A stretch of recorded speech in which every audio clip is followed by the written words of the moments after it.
Subscribe to Cheating Tales Lab for more original and exclusive stories. We hope you enjoy this one. Let's begin. Ethan Blackwood's fingers drummed an impatient rhythm on the steering wheel of his Audi R8 as he navigated the congested downtown streets. The sleek sports car, usually a source of pride, felt like a gilded cage in the stop-and-go traffic. His mind raced, consumed by the forgotten wallet that threatened to derail his $1 million proposal presentation. "Damn it," he muttered, glancing at his empty breast pocket for the 100th time. The thought of asking Victoria to bring it down to his office made him wince. He could already hear her sardonic comments about his absent-mindedness. With a sudden jerk of the wheel, Ethan cut across 2 lanes of honking traffic, ignoring the chorus of blaring horns. He'd grab the wallet himself and be back on the road in 10 minutes. No need to give Victoria more ammunition for her little jabs. As he pulled into the private parking area of his luxurious penthouse, Ethan's eyes narrowed at the unfamiliar Porsche 911 parked haphazardly nearby. The hairs on the back of his neck stood up as he approached their door, an unsettling silence greeting him as he entered. "Victoria," he called out, his voice echoing in the vast open-plan living area. No response. The muffled sounds coming from the master bedroom sent a chill down his spine. Ethan's hand hesitated on the doorknob for a split second before he pushed it open. The sight that greeted him sent his world spinning off its axis. A shirtless man, tall and muscular, stood by the bed, carelessly buttoning his pants. His dark hair was mussed, his chiseled features twisted in surprise, and something that looked unsettlingly like amusement. Rage exploded in Ethan's chest. He lunged forward, grabbing the stranger by the collar. "Who the hell are you?" he demanded, his voice trembling with fury. Before the man could answer, a flash of silk caught Ethan's peripheral vision. Victoria rushed out of the ensuite bathroom, cinching a robe around her waist. Her face cycled through shock, defiance, and finally settled on a look of cold detachment that chilled Ethan to his core. "Let him go, Ethan," she said, her voice steady and devoid of any guilt or shame. "This is Xavier Thornton, my new love." Ethan's grip on Xavier's collar loosened, more from shock than compliance. He stumbled back a step, his mind reeling as he tried to process the surreal scene before him. "What was I to you for 13 years, Victoria?" The words tumbled out before he could stop them, raw and vulnerable. Victoria's lips curled into a cruel smile that Ethan had never seen before.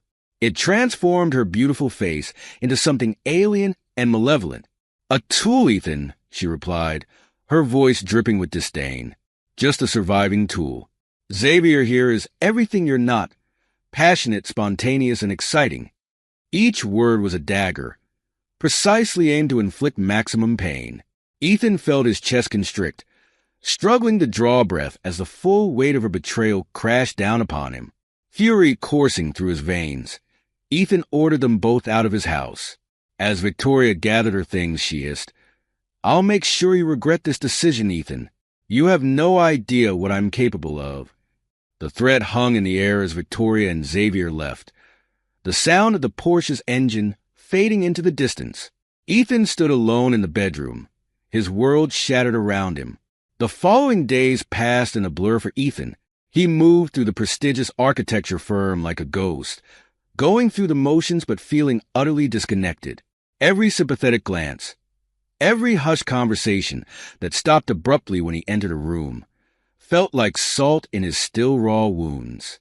It was during a particularly grueling meeting that Marcus Steele, Ethan's colleague and best friend at the firm, finally confronted him.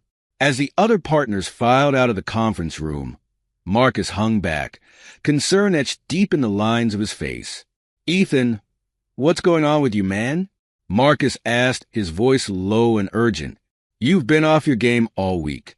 That proposal you presented just now, it's not up to your usual standards. Talk to me." Ethan looked up at his friend, seeing the genuine worry in his eyes. The weight of his secret was crushing him, and Marcus's concern finally cracked his resolve. "It's Victoria," Ethan said, his voice barely above a whisper. She's been cheating on me.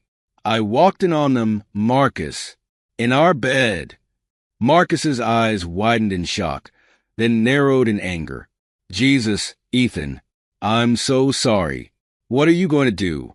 As Ethan confided in Marcus, detailing Victoria's threats and his fears, neither man noticed the intern hovering nearby, her eyes wide with interest.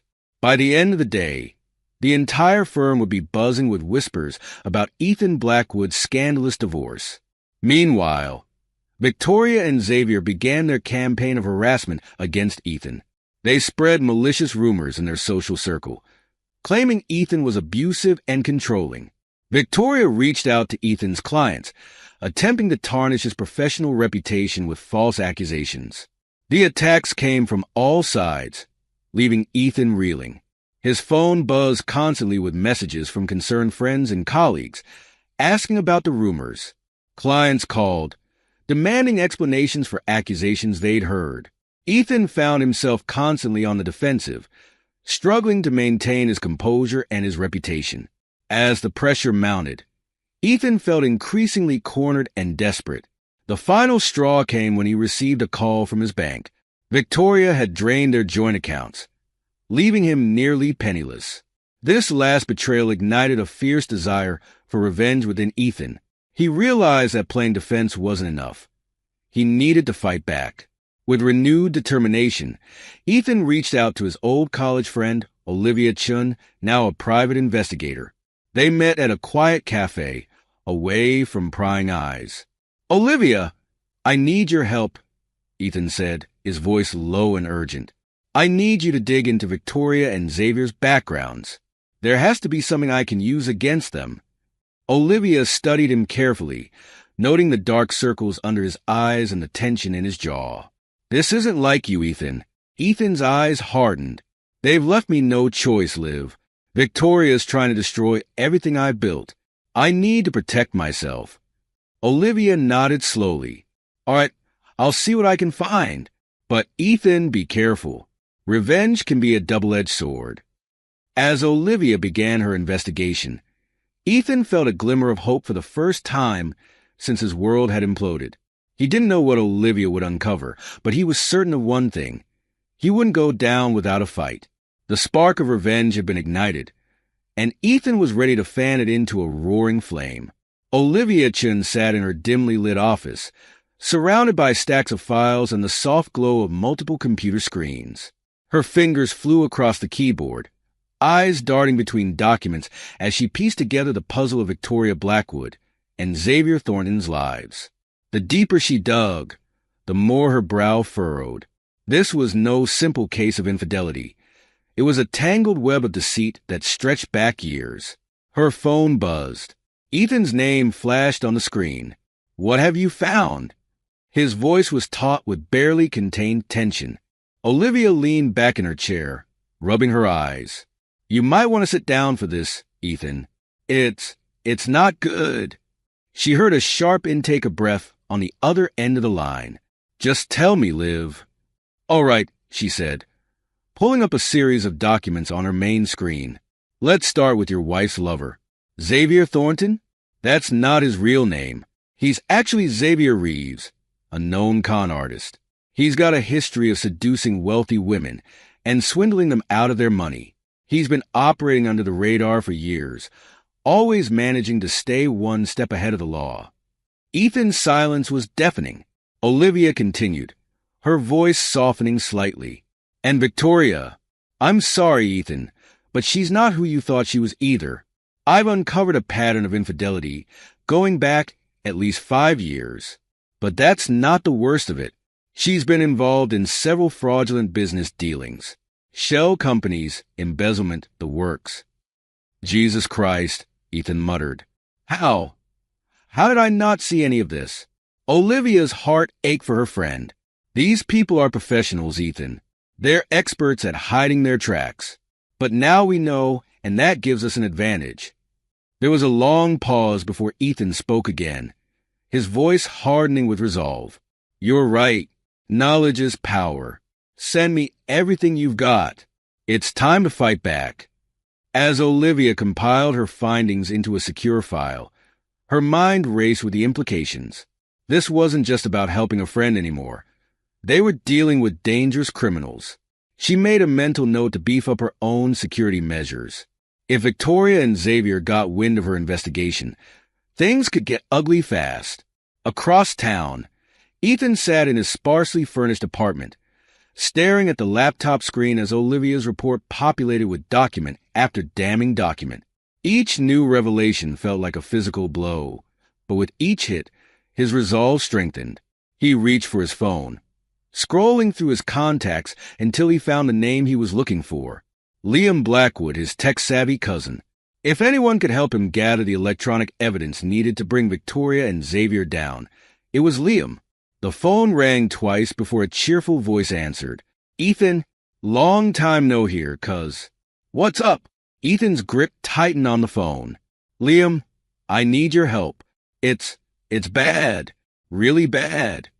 The cheerfulness drained from Liam's voice, replaced by concern. "What's going on, Ethan? I can't explain everything over the phone. Can you come over? And bring your gear.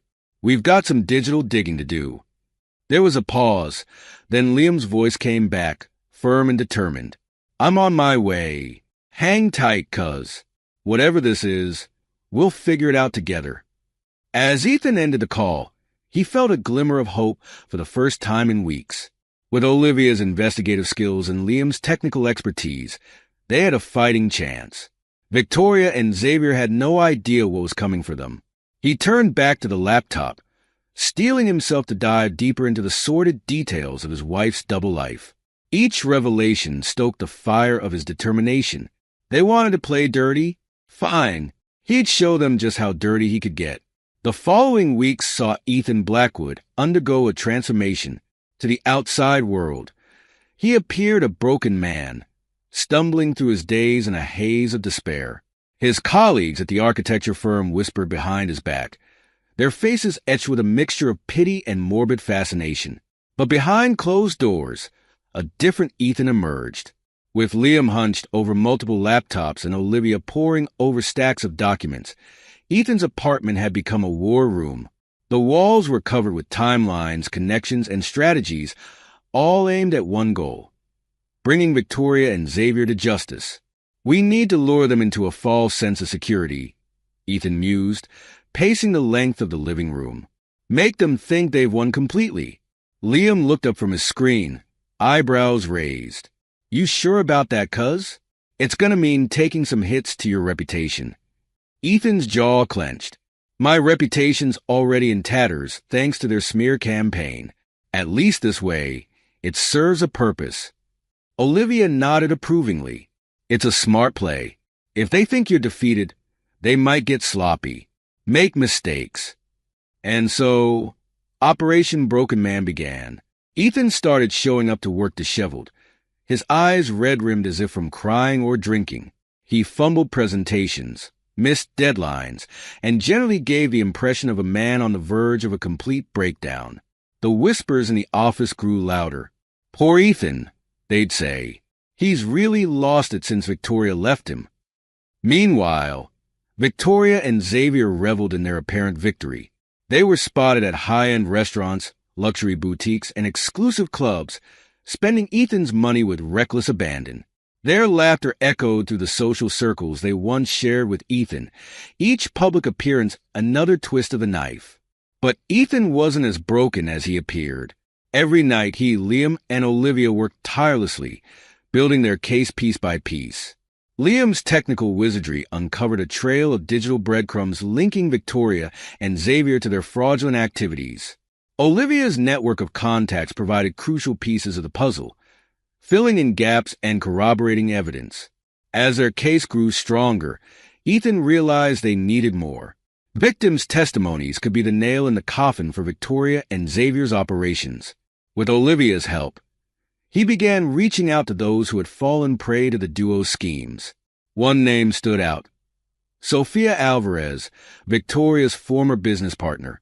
Ethan remembered her vaguely from cocktail parties and charity events, always standing slightly apart from the crowd, her eyes sharp and assessing.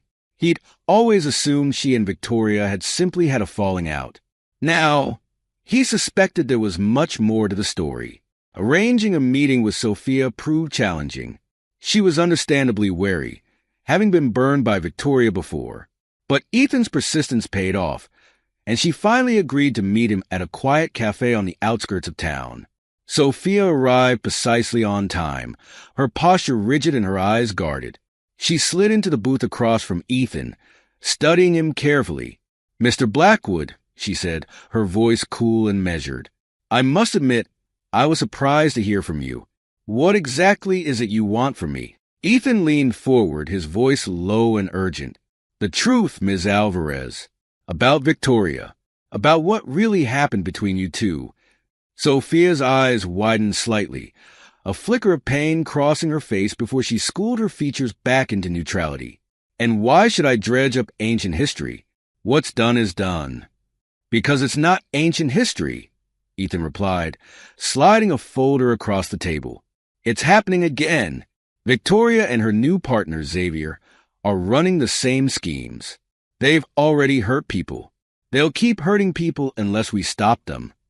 Sophia's hand trembled slightly as she opened the folder, her eyes scanning the documents within. With each page she turned, her composure cracked a little more. Finally, she looked up at Ethan, her eyes shining with unshed tears. "I always wondered if I was the only one," she whispered. "If I was just weak, stupid." Ethan reached across the table, gently squeezing her hand. "You weren't weak or stupid, Sophia. You were a victim. But now, you have the power to make sure there are no more victims. Will you help us?" Sophia took a deep breath, squaring her shoulders. When she met Ethan's gaze again, there was steel in her eyes. "Tell me what you need me to do." As Ethan left the cafe, Sophia's agreement to testify secure, he felt a surge of triumph. The trap was set. Now, it was time to spring it. The early morning stillness was shattered by the insistent buzzing of a phone. Special Agent Sarah Donovan fumbled for her cell, squinting at the bright screen. An anonymous tip. Another dead end, probably, but in her line of work, you never knew when a seemingly insignificant lead might crack a case wide open. As she listened to the distorted voice on the other end of the line, her eyes widened. Names, dates, account numbers. Whoever this was, they had serious intel. By the time the call ended, Sarah was wide awake, her mind racing with possibilities. "Johnson," she barked, striding into the office an hour later. "I need everything we got on a Xavier Reeves, a.k.a. Xavier Thornton, and get me a liaison at the SEC. We might have a big one on our hands." Across town, Ethan Blackwood sat in his car, heart pounding as he ended the call. The burner phone felt heavy in his hand as he tossed it into the passenger seat. There was no going back now. He had just set in motion a chain of events that would either save him or destroy him completely. His phone buzzed his real phone this time. A message from Liam. Package delivered to SC. Ball's in their court now. Ethan allowed himself a smile. Victoria and Xavier had no idea what was about to hit them. The next few days passed in a blur of activity. FBI agents combed through financial records, following the trail of breadcrumbs Ethan and his team had carefully laid out. SEC investigators pored over Victoria's business dealings, uncovering layers of fraud and deceit. Victoria, meanwhile, was beginning to sense that something was amiss. Her carefully crafted world was showing cracks, and she didn't like it one bit. She paced her luxury apartment, phone pressed to her ear. "I don't care what it takes," she hissed into the receiver. "Find out who's been digging into our affairs and shut them down. Now." But it was too late. The walls were already closing in, and Victoria's desperate attempts to plug the leaks only served to draw more attention to her activities. As the pressure mounted, Victoria made a fatal mistake. In a moment of panic, she attempted to blackmail Ethan with fabricated evidence of misconduct. It was a desperate ploy, a last-ditch effort to regain control of the situation. What Victoria didn't know was that Liam had been working tirelessly to secure Ethan's digital footprint. Every email, every text message, every financial transaction, all of it was backed up and verified. Her clumsy attempt at blackmail fell flat. serving only to add another charge to the growing list of her crimes. Ethan received Victoria's blackmail attempt with a mixture of anger and satisfaction. Anger at her audacity, at the depths of her betrayal, but satisfaction, too, because this was the final piece of the puzzle. With this, they had her dead to rights. He forwarded the blackmail attempt to Agent Donovan, along with Liam's evidence proving its fabrication. Then, he sat back and waited for the hammer to fall. He didn't have to wait long. The next morning, as Ethan sipped his coffee and pretended to review blueprints at work, all hell broke loose. News alerts began popping up on his phone. Prominent businesswoman Victoria Blackwood implicated in massive fraud scheme. Con artist Xavier Reeves, a.k.a. Thornton, wanted by FBI. SEC launches investigation into Blackwood Enterprises. Ethan's colleagues gathered around the break room TV, watching in shock as Victoria's face flashed across the screen, followed by Xavier's. The newscaster's voice was hard as she detailed the charges: fraud, embezzlement, money laundering, and more. Marcus appeared at Ethan's side, his face a mask of concern. "Ethan, man, did you know about any of this?" Ethan allowed his mask to slip just a little. He let Marcus see a glimpse of the pain, the anger, the satisfaction. "I had my suspicions," he said quietly, "but I never imagined it went this deep." As his co-workers buzzed with shock and speculation, Ethan slipped away to the restroom. He locked himself in a stall, took a deep breath, and allowed himself a moment of pure, unadulterated triumph. They'd done it. The trap had sprung, and Victoria and Xavier were caught right in the middle of it. But Ethan knew better than to celebrate too early. This was just the beginning. Victoria and Xavier were cornered animals now, and there was no telling what they might do in their desperation to escape. As he splashed water on his face, steeling himself for the media frenzy that was sure to follow, Ethan made a silent vow. He would see this through to the end, no matter what it took. Victoria and Xavier had tried to destroy him.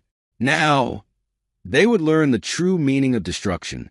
Xavier Reeves, a.k.a. Xavier Thornton, sat in the first-class lounge of JFK International Airport, his leg bouncing nervously as he checked his watch for the 10th time in as many minutes. His eyes darted around the room, searching for any sign that his hastily laid plans were about to unravel. The burner phone in his pocket buzzed.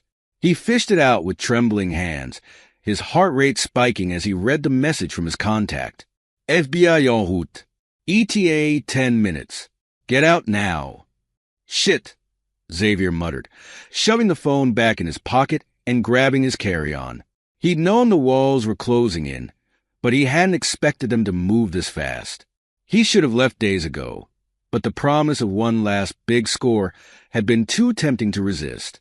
As he strode towards the exit, a flash of red caught his eye. A breaking news cheering scrolled across the bottom of a nearby TV screen. Prominent businesswoman Victoria Blackwood implicated in massive fraud scheme. Xavier froze, his blood running cold. If they had Victoria, it was only a matter of time before she gave him up. Self-preservation had always been her strongest trait. With renewed urgency, he quickened his pace, mind racing as he formulated a new escape plan. He'd need cash, a new identity, maybe a boat to slip out of the country undetected. But first, he had to get out of this damn airport. As Xavier pushed through the revolving doors into the humid New York night, he allowed himself a moment of bitter reflection. Victoria had been a means to an end, nothing more. A convenient mark with deep pockets and useful connections. But in his haste to cut and run, he'd left her to face the music alone. It wasn't personal. It was just business. Across town, Victoria Blackwood paced the polished floors of her penthouse apartment, a glass of scotch clutched in her manicured hand. The TV blared in the background, endlessly repeating the story of her downfall. "This is impossible," she muttered, taking another gulp of the amber liquid. "I cover my tracks. We covered our tracks." But the evidence scrolling across the screen told a different story. Bank records, witness testimonies, surveillance footage. It was all there, laid bare for the world to see. Her carefully constructed facade was crumbling, and Victoria found herself facing a terrifying reality. For the first time in her life, she was truly alone. Her phone had been ringing nonstop for hours. Lawyers, business associates, so-called friends, all wanting answers she couldn't provide. She'd stopped answering after the third call, unable to bear the thinly veiled accusations and hasty distancing. As the scotch burned its way down her throat, Victoria's thoughts turned to Xavier. Where was he? Why hadn't he contacted her? A cold dread settled in her stomach as she realized the truth. He'd abandoned her, just like she'd abandoned Ethan. Ethan, the name sent a jolt through her system. In all the chaos, she'd almost forgotten about her soon-to-be ex-husband. A desperate plan began to form in her mind. If anyone could help her out of this mess, it was Ethan. He'd always been the steady one to fix her. Surely, if she appealed to their history, the love they'd once shared. With shaking hands, Victoria reached for her phone. She scrolled through her contacts until she found Ethan's name, her thumb hovering over the call button. Taking a deep breath, she pressed it, bringing the phone to her ear. 1 ring, 2 rings, 3. Victoria. Ethan's voice was cold, devoid of any emotion. Ethan, thank God. Victoria breathed, relief flooding her system. I need your help. It's all falling apart, and I don't know what to do. Please. I know I hurt you, but no. The single word cut through her rambling like a knife. What? Victoria asked, thrown off balance by the flat refusal. I said no, Victoria, Ethan repeated, his voice hard as steel. You made your choices. Now you get to live with the consequences. But Ethan, please, Victoria pleaded, desperation creeping into her voice. We were married for 13 years. Doesn't that mean anything to you? There was a long pause on the other end of the line.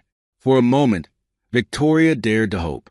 Then Ethan spoke again, his words dripping with contempt. It meant everything to me, Victoria. But I was just a tool to you, remember? Well, this tool is done fixing your messes. Goodbye. The line went dead, leaving Victoria staring at her phone in disbelief. She'd always prided herself on her ability to manipulate people, to bend them to her will. But Ethan had changed. The man she'd just spoken to was a stranger, cold, unyielding, and completely beyond her reach. As the reality of her situation sank in, Victoria felt the last vestiges of her composure crumble. She sank to the floor, the empty scotch glass rolling away as sobs racked her body. Outside, sirens wailed in the distance, growing louder with each passing second. The courtroom buzzed with nervous energy as the bailiff called for order. Journalists scrambled for prime positions, their pens poised over notepads, eager to capture every detail of what promised to be the trial of the decade. At the defense table, Xavier Reeves and Victoria Blackwood sat side by side, a study in contrasts. Xavier exuded an air of casual indifference, his handsome features arranged in a mask of bored contempt. Victoria, on the other hand, was a tightly wound spring, her eyes darting nervously around the room as she smoothed non-existent wrinkles from her designer suit. As the judge entered and the court was called to session, a hush fell over the room. The prosecutor, a sharp-eyed woman in her 50s, approached the bench. Your Honor, the state calls Ethan Blackwood to the stand. A ripple of excitement passed through the spectators as Ethan made his way to the witness box. He cut an impressive figure in his tailored suit, his face a study in calm determination. As he raised his right hand to be sworn in, his eyes briefly met Victoria's. She flinched at the cold steel she saw there, quickly averting her gaze. The prosecutor began her questioning, leading Ethan through the sordid details of Victoria and Xavier's schemes. With each response, Ethan's voice grew stronger, more assured. He painted a vivid picture of betrayal, fraud, and callous disregard for the lives they'd ruined. From her seat at the defense table, Victoria watched in growing horror as Ethan systematically dismantled the life she'd built. Every lie, every manipulation, every fraudulent deal. He laid them all bare, backed by a mountain of irrefutable evidence. Xavier, for his part, maintained his facade of indifference. But those who looked closely might have noticed the slight tremor in his hands, the sheen of sweat on his upper lip. As Ethan's testimony continued, Xavier's eyes darted more and more frequently to the exits, like a cornered animal seeking escape. When it came time for cross-examination, Victoria and Xavier's high-priced defense attorney did his best to poke holes in Ethan's story. But Ethan remained unflappable, his responses measured and precise. For every attempted gotcha, Ethan had a ready answer, often supported by additional evidence that only served to further incriminate the defendants. As the defense attorney returned to his seat, defeat evident in the slump of his shoulders, the prosecutor called her next witness, Sofia Alvarez. Victoria's head snapped up at the name, her eyes widening in shock as her former business partner took the stand. Sofia's testimony was damning, providing intimate details of Victoria's fraudulent business practices and manipulative personality. "She told me it was just creative accounting," Sofia said, her voice thick with emotion. "By the time I realized the truth, it was too late. She'd set me up to take the fall if anything went wrong." As Sofia's testimony continued, Victoria felt the last threads of her defense unraveling. She leaned over to her lawyer, whispering urgently. The attorney frowned, shaking his head, but Victoria persisted. Finally, the attorney stood. "Your Honor, my client wishes to address the court." The judge raised an eyebrow but nodded his assent. Victoria stood, smoothing her skirt with trembling hands. I'd like to make a deal," she said, her voice quavering. "I have information about Xavier, about others involved in our operations. I'm willing to testify, to tell you everything I know." Xavier's head whipped around, his eyes blazing with fury. "You treacherous bitch," he snarled, lunging towards Victoria. The bailiffs rushed to restrain him as chaos erupted in the courtroom. As Xavier was dragged away, hurling threats and obscenities, Victoria locked eyes with Ethan once more. This time, she saw something flicker behind the steely exterior. Not sympathy or forgiveness, but a satisfaction. In that moment, Victoria realized the full extent of her fall. She'd lost everything: her wealth, her status, her freedom. But worst of all, she'd lost the one person who had truly loved her, and there was no going back. The sun was setting over the city skyline, painting the sky in vibrant hues of orange and pink. Ethan Blackwood stood at the floor-to-ceiling windows of his office, a glass of champagne in hand, watching the play of light on the gleaming skyscrapers. Behind him, the sounds of celebration filled the room. Laughter, the clink of glasses, excited chatter. His team had just landed the biggest contract in the firm's history, a prestigious international project that would put them on the map in a whole new way. "There's the man of the hour." Marcus's booming voice cut through the noise as he approached, clapping Ethan on the shoulder. "How does it feel to be on top of the world, my friend?" Ethan turned, a genuine smile spreading across his face. "It feels pretty damn good, Marcus. We've come a long way." Marcus nodded, his expression growing serious for a moment. "We have indeed. There were times I wasn't sure you'd make it through after. Well, you know." Ethan's mind flashed back to those dark days after Victoria's betrayal, the struggle to keep his head above water as his personal and professional life threatened to implode. He remembered the unwavering support of friends like Marcus, the dogged determination of Olivia as she helped uncover the truth, the technical wizardry of Liam that had been instrumental in bringing Victoria and Xavier to justice. "I couldn't have done it without all of you," Ethan said, raising his glass in a toast. "To friends who become family, and to new beginnings." As if on cue, Olivia appeared at his side, slipping her hand into his. "What are we toasting to?" she asked, her eyes twinkling. Ethan pulled her close, planting a soft kiss on her forehead. "To us," he said simply. "To surviving the storm and coming out stronger on the other side." Olivia's smile widened, a mix of pride and love shining in her eyes. What had started as a professional collaboration during the investigation had blossomed into something neither of them had expected. In Olivia, Ethan had found not just a partner, but a true equal. Someone who challenged him, supported him, and understood him in a way Victoria never had. As the party continued around them, Ethan found himself reflecting on the journey that had brought him to this moment.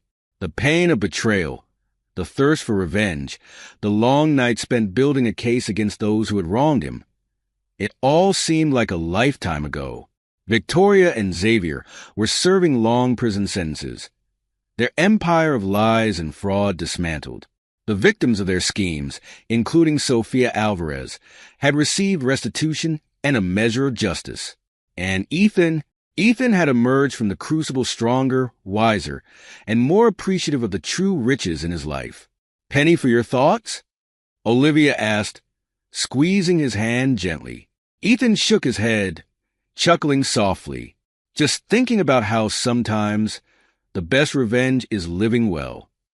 Olivia nodded, understanding flashing in her eyes. "And are you?" "Living well, I mean." Ethan looked around the room, taking in the faces of his friends and colleagues. His gaze settled on Olivia, and he felt a warmth spread through his chest that had nothing to do with the champagne. "You know what?" he said, pulling her closer. "I really am." As the celebration continued into the night, Ethan allowed himself to fully embrace the moment. The past was behind him, the future bright with promise. He had weathered the storm, faced his demons, and come out the other side not just intact, but triumphant. In the end, Victoria's cruel words had proven prophetic, though not in the way she had intended. Ethan had indeed been a tool for justice, for redemption, and ultimately for his own salvation. And as he raised his glass one more time, surrounded by the people who truly mattered, Ethan Blackwood knew that he had finally found the passion, spontaneity, and excitement that had been missing from his life for far too long. The city lights twinkled below, a testament to the endless possibilities that lay ahead. And Ethan was ready to embrace them all, one triumphant step at a time. This is where our story comes to. Welcome to Lost Relation Chronicles. I'm 44 years old, male, and have been married for 10 years. My wife is 41, and we've been together for 13 years. We also have an 8-year-old son, and overall, we're quite happy with our lives. However, this isn't my first marriage. I got married at 22, but unfortunately, that marriage ended in divorce within 3 years for reasons that I'm still not fully aware of. My first wife, whom I'll call Kathy, yes, I know it is always a Kathy, just live with it. She was with me since middle school. We were basically childhood sweethearts. After graduating college and landing decent jobs, we decided to get married. Things were fine for the first couple of years, but then, for some reason, things started to feel off between us. I tried my best to keep the spark alive, but it seemed like she lost interest. No matter what I did, it felt like I was fighting a losing battle. A couple of weeks before our 3rd anniversary, Kathy handed me divorce papers and told me she was done. I wanted to work on our marriage. I just needed one reason why we had to give up after so long. But she couldn't give me any answers beyond saying she just wasn't in love with me anymore. I was devastated but felt powerless to change her mind. Ultimately, I decided to go through with the divorce because I didn't want to be with her anymore, and dragging the process would only cause me more harm. It was one of the toughest decisions I've ever had to make. But I knew I had to accept her choice, even if it left me heartbroken. After the divorce, things went relatively smoothly since we didn't have many joint assets, making the process straightforward. However, once it was finalized, I didn't see Amy again. I heard from a couple of friends that she moved to a different city and cut off contact with everyone, which was understandable given the circumstances. What struck me as really strange, though, was how my family reacted. Instead of being supportive during such a difficult time, they began distancing themselves from me around the same time as the divorce. It was confusing and hurtful. I thought they would be there for me. I tried to keep in touch, but I soon realized I had been blocked on social media and other platforms. In a couple of attempts to reach out, I even went to visit them, but neither my parents nor my sister would answer the door. It was a lonely and isolating experience, especially since I was already struggling with my emotions post-divorce. For a couple of years, I found it hard to motivate myself and ended up quitting my job, spending several months unemployed and lost. Despite the pain, I was incredibly lucky to have friends who stood by me. They encouraged me to focus on self-improvement and motivated me to move on. Their support helped me navigate through that dark period and begin to rebuild my life. After the divorce, my family was never really there for me, so my friends stepped up and took care of me during that tough time. Their support was invaluable, and it inspired me to pursue a long-held dream of mine, opening my own restaurant. Throughout my marriage to Kathy, I had always pushed this dream aside to save money and think about our future together. But now that I was on my own, I felt it was time to make it happen. With the help of my friends, I reached out to a couple of investors who were willing to back my vision. I used the name that my parents had suggested for the restaurant, creating a personal connection to my family while also forging my own path. It took a lot of hard work and perseverance, but within a few years, I was able to open my first restaurant. It took nearly 4 years after the divorce for me to truly get back on my feet, and 2 years after that, I met my wife. We connected through mutual friends at a party, and she mentioned how much she loved my restaurant. That sparked our conversation, and we hit it off. After 3 years of dating, I decided to give love another chance and asked her to marry me. Now, 10 years later, we have a wonderful life together, along with our 8-year-old son. Looking back, I can see how far I've come since those difficult days, and I feel grateful for the support and love I've found along the way. It's not just my personal life that has improved over the past couple of years. My professional life has also taken a significant turn for the better. It all began with my restaurant, which became successful enough that we slowly started to expand. Thanks to that initial success, I'm now the CEO of my own hospitality group, and we own a semi-popular chain of restaurants and hotels. We're currently planning to expand beyond the state, aiming for greater recognition and success. It's been an uphill battle, but I've worked incredibly hard to get where I am. So, when I was invited to sit for an interview recently, I felt it was a sign that I had truly made it. I agreed to the interview, thinking it would just be a good opportunity to share my journey and maybe inspire others. However, I had no idea that this would lead to such a storm in my life. After the interview aired on a moderately popular news channel, my family decided to reach out to me. I was surprised because, after all this time, I didn't expect them to come back into my life, especially not after they had distanced themselves so completely following my divorce. To my shock, just 3 days ago, they showed up at my office unannounced. When the receptionist informed me that my family was waiting outside, I initially thought it was my wife and son. It would have been odd since my wife was at work and my son was at school, but I was ready to embrace them. Then the receptionist clarified that it was my parents and sister who were there. Seeing them after so long was an overwhelming experience. I had so many mixed emotions: surprise, confusion, and even a hint of anger at their sudden reappearance after years of silence. I wasn't sure how to handle the situation, especially since they had chosen to come to my workplace, where I was in the middle of a busy day. It felt inappropriate for them to demand my time when I was focused on my business. I had built a new life for myself, and their unexpected visit stirred up a lot of old feelings and questions. What could they possibly want after all this time? It was then that I started finding it difficult to process what was going on. I told the receptionist to inform my family that I would see them later, but for now, they needed to leave. Of course, they didn't take that well and began throwing a tantrum. I didn't want security to throw them out before I had a chance to speak with them, so I reluctantly went to meet them in the lobby. As soon as they saw me, it was as if nothing had changed since the last time we were together, nearly 20 years ago. They started fawning over me, showering me with compliments about how great it was that I had become successful enough to make it onto the news. They described my story as inspiring, which felt surreal. After all this time, they were suddenly acting like they had always been supportive, even though they had distanced themselves when I needed them most. I tried to brush it off, insisting that I had to get back to work, but then they brought up my family. During my interview, I had shared a bit about my wife and son, highlighting how crucial they had been in my journey. I must admit, it felt strange to have them mention this part of my life. These were moments they hadn't been a part of, yet they were now eager to connect with it. They started expressing a desire to meet my wife and their grandson, claiming they had spent too long away from us. Hearing that made my heart race. Part of me was curious about what they wanted, but another part felt defensive. At that point, they started telling me that I hadn't put in enough effort to get in touch with them after the divorce and that I should have tried harder. This caught me off guard, but I realized that I might finally be able to get some clarity about what had happened back then. I decided to let them talk instead of dismissing them, even taking a seat in the lobby with them so I could get to the bottom of things and hopefully find some closure. As they spoke, I uncovered the real reason why Kathy had decided to divorce me and why my family had distanced themselves from me during that time. I know you might have figured it out already, but yes, Kathy had been cheating on me. I had never had a clue, and to my shock, my parents had been helping to cover it up all along. Now, I know that might seem harsh, but my parents had their reasons, At least, according to them, these were valid reasons to help their daughter-in-law cheat on their son. Apparently, the person Kathy was having an affair with was my cousin, my dad's brother's son. It was a devastating revelation that explained so much about the years of confusion and heartbreak I had experienced. My mind raced as I processed this information. All those times I had been left in the dark, grappling with feelings of betrayal and abandonment, were now being unraveled. My family's actions made a sickening kind of sense now, and I felt a mix of anger, sadness, and disbelief. How could they betray me like that? And how could Kathy, someone I thought I knew so well, have done this to me? It was hard to reconcile their claims of being supportive with the reality of their actions. When they finally told me all of that, everything seemed to fall into place almost immediately.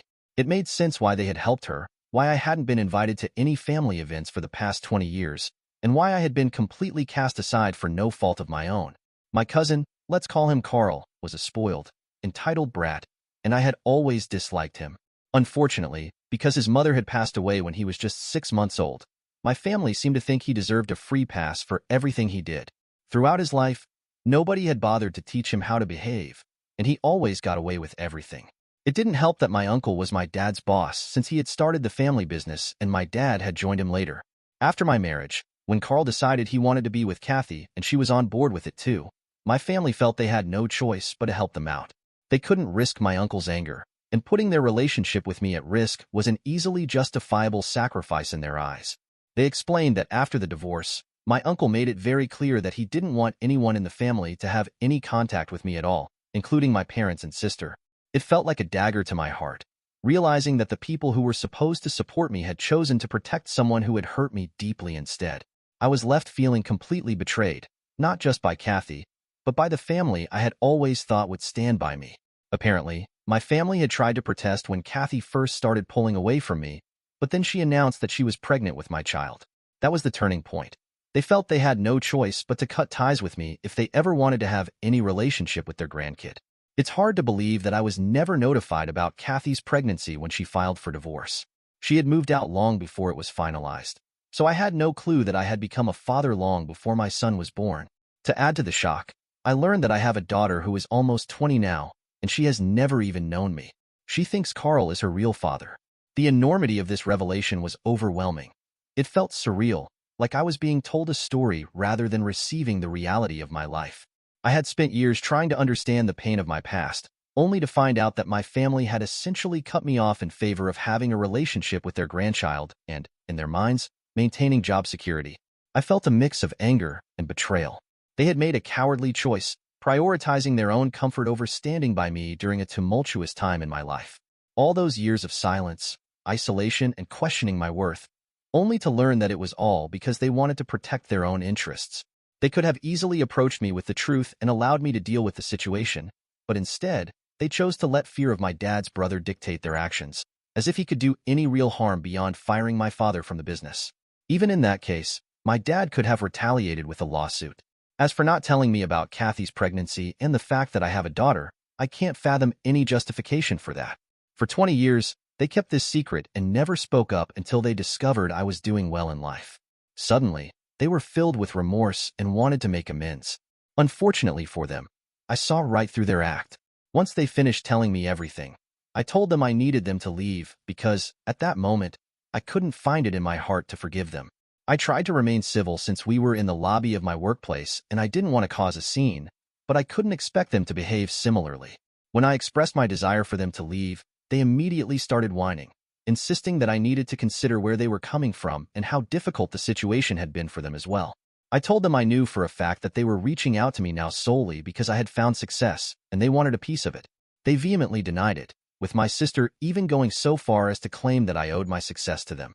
By that, she clearly meant that I had used the name they suggested for my restaurant back when it was just a dream.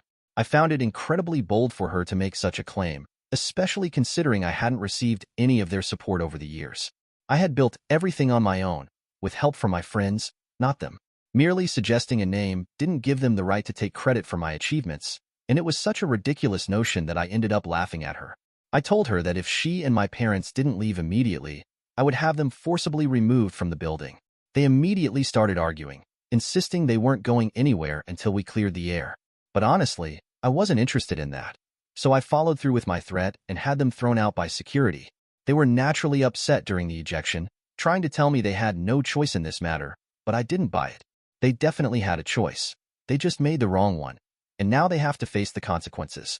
It hasn't been difficult for them to go without seeing me and my family for the past 20 years, so I'm sure they can manage the future just fine as well. Anyway, it's been 3 days since that confrontation, and they haven't stopped trying to reach me.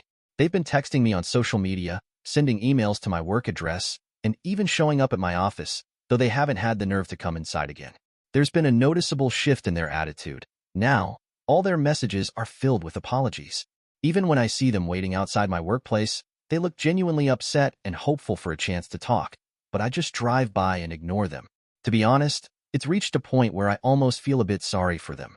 I've discussed this with my wife because, regardless of what I decide to do about my family, we still need to think about my daughter, whom I didn't even know existed until a few days ago. We've been going back and forth on whether we should try to trace my daughter and reach out to her. On top of that, my family hasn't given up. I doubt they'll go anywhere until they get another chance to speak with me. My wife thinks it might be worth it to invite them over and try to clear the air. She believes that addressing the toxicity could be beneficial for my emotional health. However, I have no interest in doing anything like that. I just want to continue ignoring them until they go away on their own. I simply don't have the capacity to deal with them right now, especially with everything I've recently learned. So, we're struggling to figure out how to handle this situation. I want to ask if it's unreasonable for me not to want to give my parents a chance to speak to me after 20 years of no contact. It's been a week and 3 days since I posted, and my wife and I have decided to continue ignoring my family. Thankfully, they haven't shown up at my workplace for the past couple of days. Maybe they've finally gotten tired of it or felt intimidated by security, but whatever the reason, I'm relieved. Once they stopped showing up, it became much easier for me to stop thinking about them. I guess it was just their presence that was making me feel guilty about my choices. However, I no longer feel guilty about ignoring their messages. They can keep apologizing all they want, but it won't change anything. The truth is, they've failed me as a family, and no amount of apologies can make that right again. They continue to send messages from various accounts and email addresses, but I'm not even bothering to block them anymore. What's the point? They'll just create new ones to try to reach out to me, and I'll keep ignoring it all. Let's see how long they can keep this up and how sincere their apologies really are. Now, onto the other issue my wife and I are dealing with, our daughter. We have her full name and know where she goes to college since my parents mentioned it during our conversation. My assistant even managed to find her social media accounts for me, but so far, I haven't taken any action. I'm unsure whether it's appropriate to reach out or how to tell her that I'm her biological father. The whole situation feels overwhelming, and I want to approach it the right way. Since she's not a minor, I can't just show up at Kathy's house demanding custody or anything like that. Honestly, I'd prefer to keep her out of this mess entirely, especially after everything I've discovered about Kathy and my family. I've lost all respect for them. They're just a bunch of spineless cowards. However, I can't say the same about my daughter. No matter who raised her, she's still my flesh and blood. So finally, my wife and I decided to go for it. There was no point in waiting for the perfect moment to reach out to my daughter. We just needed to rip off the Band-Aid. Since she lives in a different state, we figured it wouldn't be right to fly out to her. So we decided to send her a message first and see how she responds. We reached out to her on Instagram and explained everything as gently as we could. Now, we're just waiting for her reply. I'm sure it's going to be really complicated to come to terms with everything. It's complicated for me as well, and I can't even grasp how my wife has managed to be so supportive while I reach out to the daughter I never knew I had with my ex-wife. I'm certain there are a lot of mixed emotions for all of us, but we're doing our best. I genuinely hope my daughter responds because I would love to build a relationship with her. As for my parents, they haven't shown up at my workplace in a while. Yesterday, they sent me a lengthy email expressing their remorse about everything and their genuine desire to repair our relationship. They asked for one chance and mentioned they wouldn't reach out again. Instead, they'd wait for me to contact them. Honestly, I'm relieved they've taken the hint and realized that I'm not ready to speak with them right now. I have enough on my plate already, and the last thing I need is for them to stir up more drama. I'm just hoping they stick to what they said and don't reach out to me again. If I feel ready or want to speak with them at any point, I'll do so myself. However, right now, it seems very unlikely that will happen anytime soon. Knowing the real reason they hadn't spoken to me in 20 years has made things much worse. I feel betrayed and hurt, and I doubt those feelings will fade anytime soon.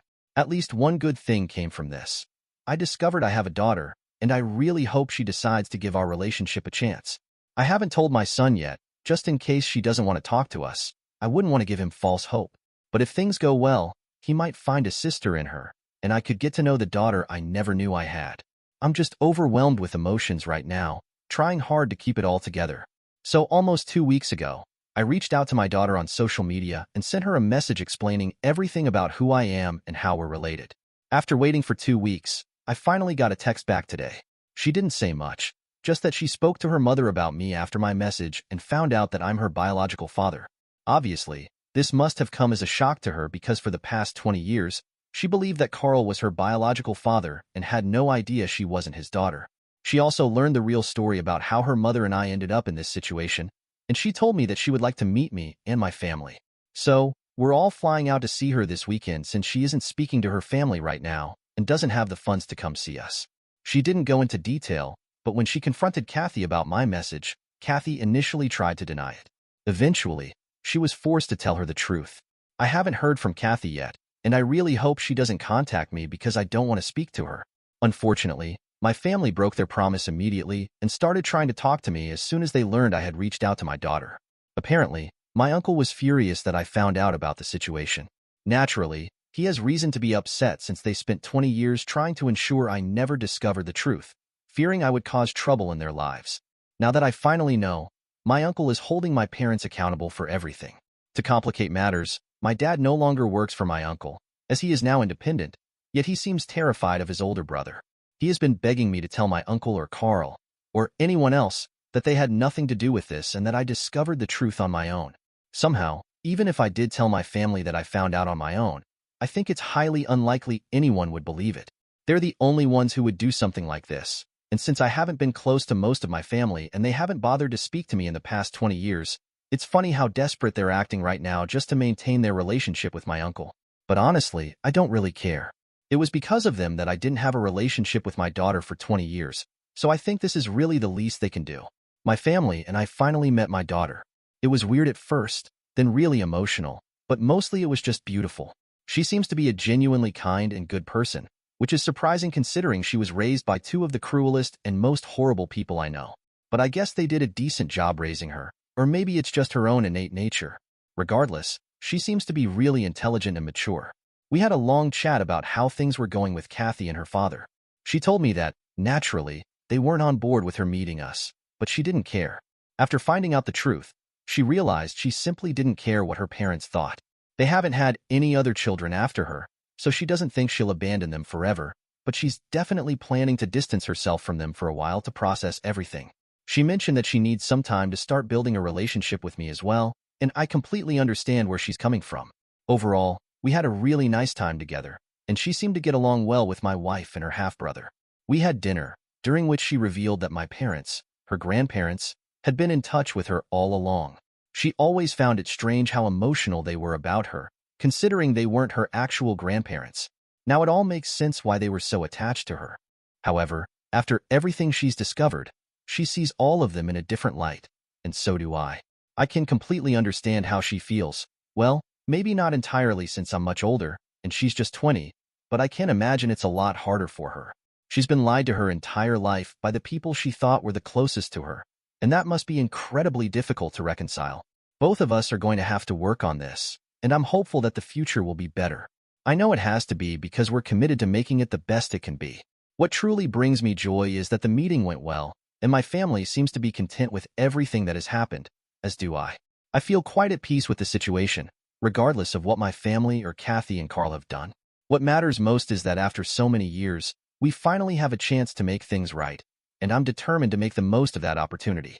As I left work that evening, a strange sense of peace washed over me. I had just met my daughter, and we had begun to bridge the chasm created by years of lies. But that calm was shattered when I spotted my uncle and Carl waiting for me in the parking lot, their faces twisted in anger. "What do you think you're doing, playing family with her?"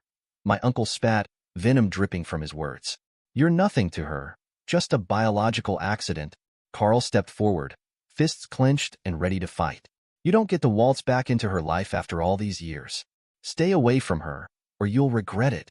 I could feel the rage bubbling up inside me. "You think you can intimidate me? You've already destroyed enough lives. I'm not afraid of you. In a heartbeat, the confrontation escalated. I lunged at Carl, throwing a punch that connected hard with his jaw, sending him staggering back. My uncle charged me, but I sidestepped and delivered a swift kick that sent him crashing into a parked car. What followed was a brutal exchange. I fought like a man possessed, driven by years of pent-up frustration. Each punch I landed was a release, a cathartic explosion of anger and hurt.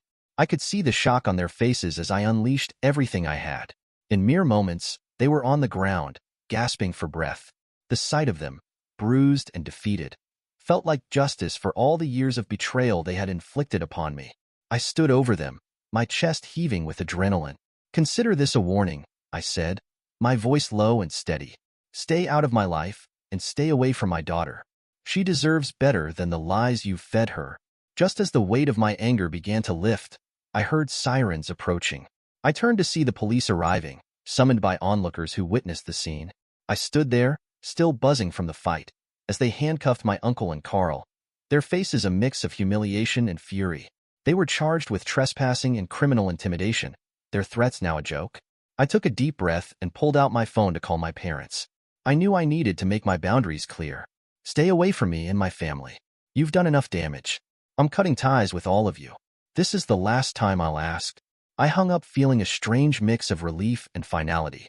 I wouldn't let them hurt me any longer. Meanwhile, my daughter was making her own choices.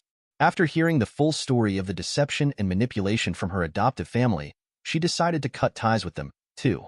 "I don't need them in my life anymore," she told me, her voice steady and resolute.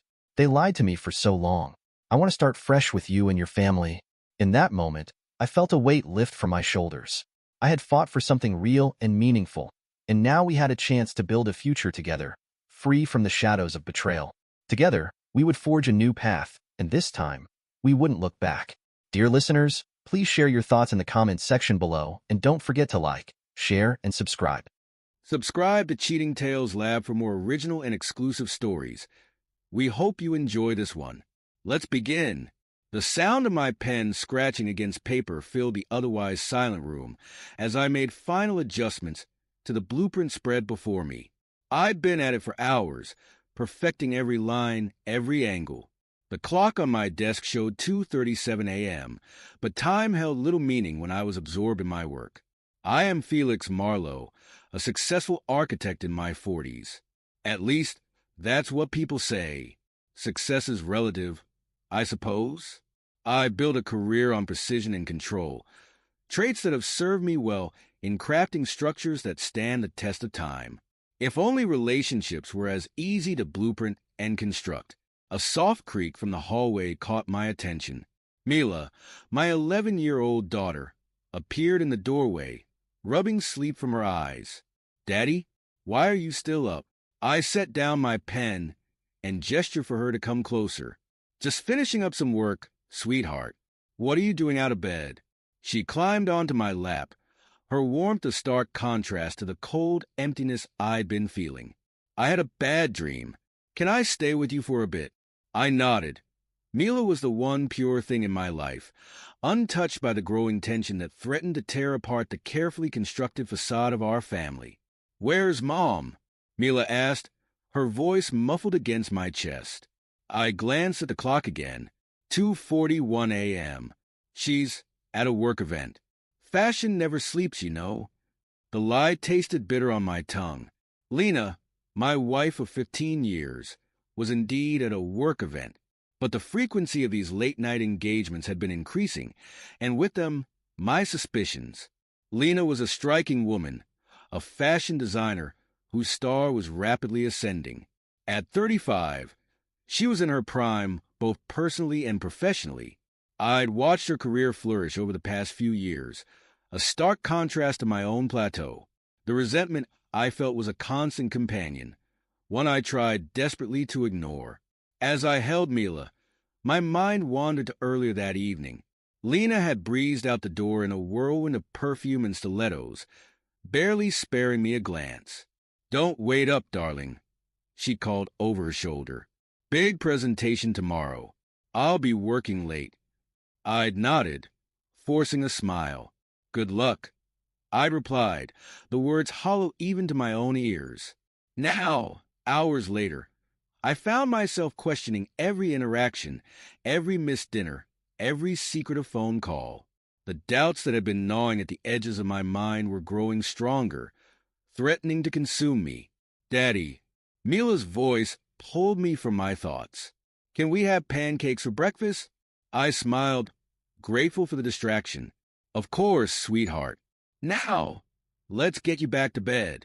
As I tucked Mila in, I heard the faint sound of a car pulling into the driveway. Lena was home. I kissed Mila's forehead and quietly closed her door before making my way downstairs. Lena stumbled through the front door, her cheeks flushed and her eyes bright. She startled when she saw me standing at the foot of the stairs.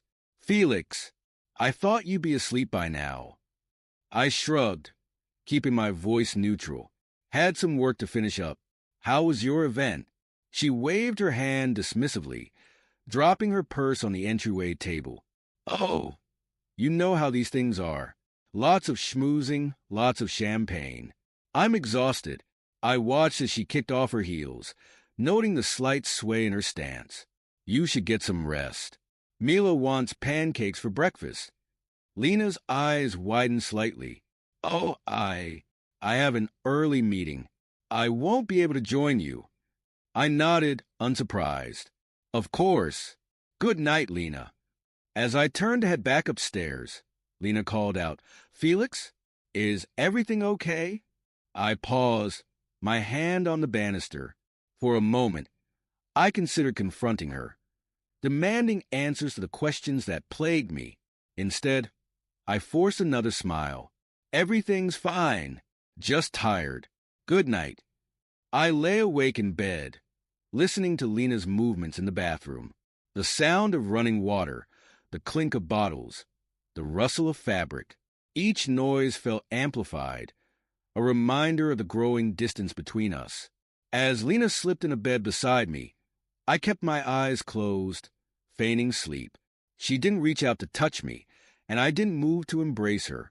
We lay there, inches apart yet separated by an ocean of unspoken words and mounting suspicions.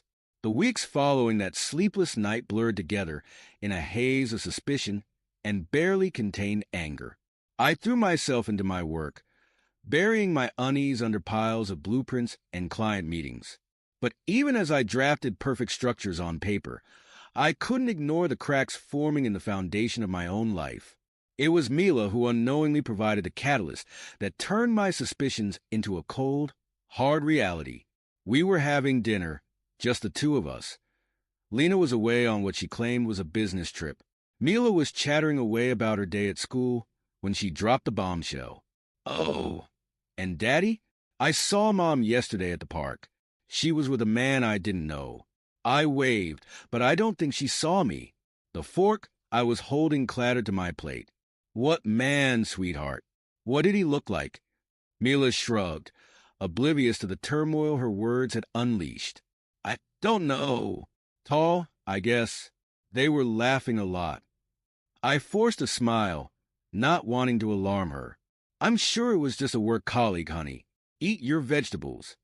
But inside, I was seething. Lena was supposed to be 2 states away, closing a deal with a major retailer. The lie was so blatant, so careless, that it made my blood boil. Yet, even as anger coursed through me, a part of me, the architect, the planner, began to formulate a strategy. That night, after Mila was asleep, I made a call to an old friend. Reed Lawson and I had gone to college together. Before our paths diverged, he into cybersecurity, me into architecture. We hadn't spoken in years, but I knew he owed me a favor. Reed, it's Felix. Felix Marlo. Listen, I need your help with something discreet. Reed's voice was cautious but curious. Felix, it's been a while. What's going on? I took a deep breath, steeling myself. I need you to monitor some communications for me. My wife's, to be specific. There was a long pause on the other end of the line. Felix, that's a pretty serious request. Reed, please. I wouldn't ask if it wasn't important. Another pause, then a sigh. All right, Send me what you've got. But Felix, be prepared. You might not like what you find. I thanked him and hung up, feeling a mix of relief and dread. The wheels were in motion now. There was no turning back. Over the next few weeks, I became a stranger in my own life. I watched Lena with new eyes, noting every secretive glance at her phone, every unexplained absence. She grew more distant, often missing family dinners and coming home late, reeking of expensive cologne that wasn't mine.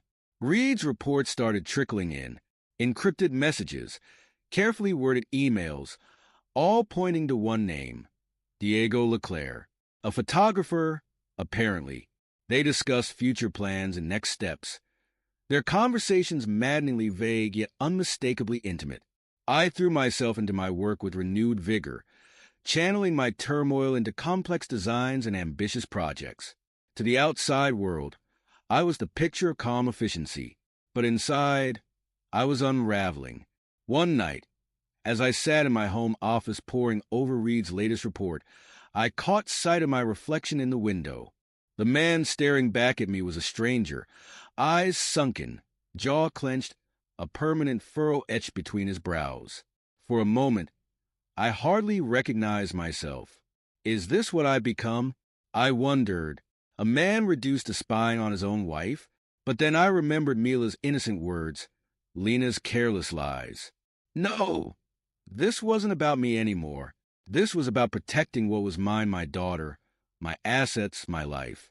With newfound determination, I began to plan my next move. Lena had made her choice. Now it was time for me to make mine. The revelation hit me like a physical blow. I stared at the email from Reed, my hand shaking slightly as I scrolled through the details of his latest findings. Diego Leclerc wasn't just Lena's lover. He was a con artist, a charming parasite who had latched onto my wife for her connections and her money. And Lena, my beautiful, ambitious Lena, had fallen for it hook, line, and sinker. According to Reed's investigation, Diego was already seeing another woman behind Lena's back, a wealthy art dealer named Vivian Calloway. The realization that Lena was as much a pawn in Diego's game as I had been in hers brought a bitter taste to my mouth. But the real kicker came when I dug deeper into our finances. Lena had invested a significant portion of our savings into a shady art gallery deal with Diego, putting our financial future and Mila's at risk. The anger that had been simmering for weeks now reached a boiling point. I picked up my phone, my finger hovering over Lena's number. How easy it would be to confront her now, to unleash all the hurt and betrayal I'd been holding back. But the architect in me, the planner, knew better. This required a more calculated approach. Instead, I called Nora Kinney, the top divorce lawyer in the city. Her voice was crisp and professional when she answered. Felix Marlo, I've been expecting your call. I blinked, taken aback. You have, she chuckled, a sound devoid of any real humor. Let's just say I have a knack for spotting troubled marriages. What can I do for you, Mr. Marlowe? I took a deep breath. I need to initiate divorce proceedings. Quietly. I see, Nora replied. And I assume you want to protect your assets? Absolutely. My wife has been less than faithful with our finances. Understood. My advice? Gather as much evidence as you can. Financial mismanagement, infidelity, anything that paints her in a bad light. And Felix, play the long game. Bide your time until the moment of maximum impact. I nodded, even though she couldn't see me. I understand. Thank you, Nora. As I hung up, a strange sense of calm washed over me. The die was cast. There was no going back now.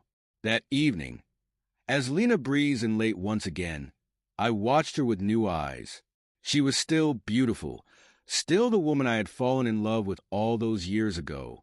But now I saw the cracks in her facade, the slight nervousness in her smile, the way her eyes darted around the room, never quite meeting mine. How was your day, darling? She asked, her voice overly bright. I shrugged, keeping my face carefully neutral. Same as always. Yours? Oh, busy. She waved her hand dismissively. I'm going to take a shower before dinner. The next morning, I woke before dawn and headed to the gym. It was time for a change. Time to shed the complacent, trusting man I had been. As I pushed my body to its limits, I felt a new strength building, not just physically, but mentally. It was there, between sets of punishing squats, that I met Amara Voss. She was a force of nature, all lean muscle and steely determination. As she corrected my form, her dark eyes seemed to see right through me.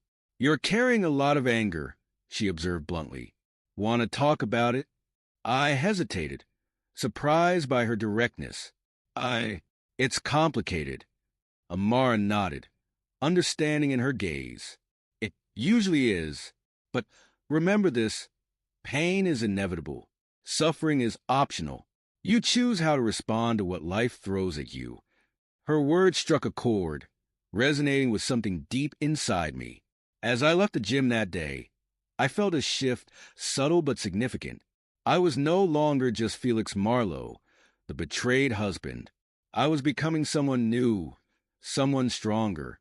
That night, as I lay in bed next to Lena, our bodies close but our hearts miles apart, I made a silent vow. I would not be broken by this betrayal. I would use it, harness it, to rebuild myself into someone better, stronger, more resilient. Let Lena have her affair, her risky investments, her web of lies. I would bide my time, gathering evidence, building my case. And when the moment was right, I would strike, swiftly, decisively, leaving no room for doubt or second chances. As I drifted off to sleep, Amara's words echoed in my mind. Pain is inevitable. Suffering is optional. I chose not to suffer. Instead, I would rise from the ashes of this betrayal, phoenix-like, ready to face whatever challenges lay ahead. The morning sun filtered through the blinds, casting long shadows across our bedroom. I lay there, perfectly still, listening to Lena's soft breathing beside me. Once, that sound had been a comfort. Now, it set my teeth on edge. I felt the mattress shift as Lena stirred. Felix! Her voice was groggy, laced with an uncertainty that was becoming all too familiar. Are you awake? I considered feigning sleep, but decided against it. Yes, I replied, my voice carefully neutral. She rolled towards me, her hand reaching out to touch my arm. I fought the urge to flinch away. I've been thinking, she said, her fingers tracing patterns on my skin. We should take a trip. Just the three of us, you, me, and Mila, like we used to. I turned to look at her, taking in the hopeful expression on her face. For a moment, I almost felt sorry for her. Almost. A trip? I echoed, keeping my tone even. Yes. Lena sat up, her enthusiasm growing. We could go to that beach house we used to rent. Remember how much Mila loved building sandcastles? I sat up too, maintaining a careful distance between us. I don't know, Lena. Work is pretty busy right now. Her face fell, but she rallied quickly. Come on, Felix. It'll be good for us. For our family. I watched as she leaned in, her intentions clear. Once, I would have met her halfway, eager for her touch. Now, I felt nothing but a cold detachment as she pressed her lips to mine. The kiss was brief, perfunctory. When Lena pulled back, the confusion in her eyes was evident. Felix, is everything okay? I managed a small smile that didn't reach my eyes. Everything's fine, just tired. I swung my legs over the side of the bed, effectively ending the conversation. I'll think about the trip, okay? As I headed to the shower, I could feel Lena's gaze boring into my back. Good, I thought. Let her wonder. Let her worry. The next few weeks passed in a blur of quiet tension. True to my word, I agreed to the family trip, but I remained distant and detached throughout. Lena's attempts to rekindle our connection grew increasingly desperate. Each one met with my calm indifference. One evening, as we sat on the beach watching Mila splash in the waves, Lena turned to me, her eyes shining with unshed tears. "Felix, please. Talk to me. What's happening to us?" I looked at her, really looked at her, for the first time in months. She was still beautiful, still the woman I had fallen in love with all those years ago. But now, I saw the cracks in her facade, the worry lines around her eyes, the slight tremor in her hands. "Nothing's happening, Lena," I replied, my voice soft but firm. "This is just who we are now." As we packed to return home, I overheard Lena on the phone, her voice low and urgent. "Diego, please. I need to see you. Things with Felix, they're not good. I don't know what to do." I smiled to myself. Let her run to Diego. Let her cling to the fantasy while she still could. The truth would hit her soon enough. The weeks following our return from the beach trip were a study in controlled chaos. I watched from a distance as Lena's carefully constructed world began to crumble piece by piece. It started with whispers at her fashion shows, subtle glances and hushed conversations that would stop abruptly when Lena approached. I had been busy, you see, planting seeds of doubt, spreading rumors through carefully chosen channels. Nothing too overt, nothing that could be traced back to me, just enough to make people question, to make them wonder about the woman they thought they knew. Lena noticed, of course. How could she not? The invitations to exclusive events began to dry up. Her phone, once constantly buzzing with calls and messages, grew eerily quiet. I watched as she checked it obsessively, her brow furrowed in confusion and growing panic. "Felix," she said one evening, her voice trembling slightly, "have you heard anything strange? About me?" I looked up from my blueprints, the picture of innocence. "Strange? What do you mean?" She wrung her hands, a nervous habit I hadn't seen in years. "I don't know. People are acting different, distant. I can't explain it." I set down my pen, giving her my full attention. "I'm sure it's nothing, Lena. You know how fickle the fashion world can be." She nodded, not looking convinced. "Maybe you're right. It's probably nothing." But it wasn't nothing, and we both knew it. The isolation grew day by day. I watched as Lena's friends began to pull away, making excuses to avoid her calls, canceling plans at the last minute. Her professional contacts became harder to reach. Her projects put on hold for reasons that were never quite explained. Through it all, I maintained my calm facade, the supportive husband, concerned but not overly so. Inside, though, I was satisfied. The architect in me appreciated the slow, methodical dismantling of Lena's life. It was like watching a building collapse in slow motion, each support beam giving way one by one. The final blow came on a Tuesday afternoon. I was in my home office when I heard the front door slam, followed by the sound of Lena's heels clicking rapidly across the hardwood floor. She burst into the room, her face pale, her eyes wild. "Felix," she gasped, "I need to talk to you. It's important." I leaned back in my chair, gesturing for her to continue. "What's wrong, Lena?" She collapsed into the chair across from me, her usual grace abandoned. "It's Diego. The art gallery project. It's gone wrong. All the money, our money, it's gone." I raised an eyebrow, the picture of surprise. "Gone? What do you mean, gone?" Lena's words tumbled out in a rush, a confession long overdue. She told me about the affair, about Diego's promises of love and fortune. She told me about the investment, the risk she had taken with our savings.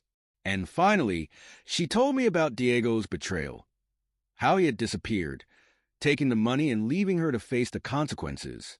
As she spoke, I felt a strange sense of detachment. It was as if I was watching a play, observing the drama unfold from a safe distance. When she finished, her face streaked with tears. I simply nodded. "I see," I said, my voice calm and measured. "And what do you want me to do about it, Lena?"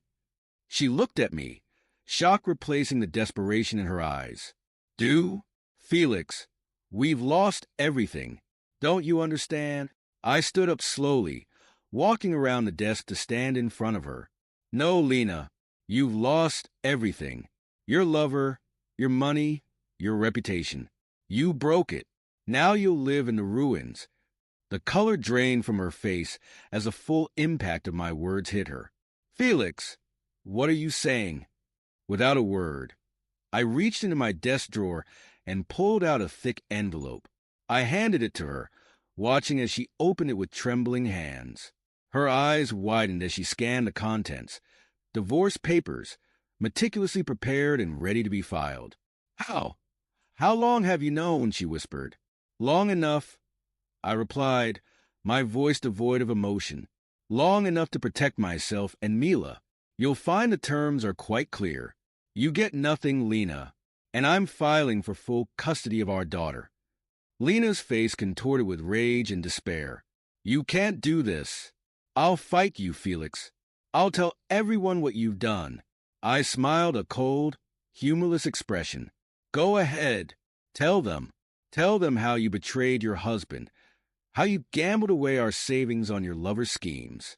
I'm sure they'll be very sympathetic. As the fight drained out of her, replaced by a bone-deep weariness, I felt a twinge of something. Regret? Pity? I pushed it aside. There was no room for weakness now. You have until the end of the week to move out, I said, turning back to my desk. I suggest you start packing. As Lena stumbled out of the room, her sobs echoing through the house, I sat back down at my desk. I had work to do, after all, a life to rebuild, a daughter to protect. The weeks following Lena's departure from our home were surprisingly quiet. I had expected a fight, a messy, drawn-out battle over assets and custody. Instead, Lena seemed to have retreated entirely, licking her wounds in private. I should have known it wouldn't last. It was a crisp autumn morning when I received a call from Reed. His voice was tense, urgent. Felix, we've got a problem. Diego's back in town. I felt my stomach drop, even as my mind raced to analyze this new development. What do you mean he's back? I thought he'd disappeared with the money. Reed's sigh crackled over the line. Apparently, things didn't go as planned with that art dealer, Vivian. He's broke, desperate, and he's reached out to Lena. I closed my eyes, pinching the bridge of my nose. Of course, Diego would come crawling back now, looking for one last score. And Lena, broken and desperate for validation, would welcome him with open arms. What are they planning? I asked, though I already had a sinking feeling I knew the answer. From what we can gather, Diego's pitched her some new scheme. Another art venture, supposedly foolproof this time. He's convinced her to invest what little she has left. I let out a humorless laugh. And let me guess, he needs more. He needs her to get money from me. Got it in one, Reed confirmed. Felix, what do you want to do? I leaned back in my chair, considering my options. I could let this play out, watch as Lena dug herself even deeper. But something in me rebelled at the thought. This had gone on long enough. Get me everything you can on Diego's illegal activities, I said, my voice hard. Every shady deal, every fraudulent transaction. I want it all. You got it, Reed replied. What are you planning?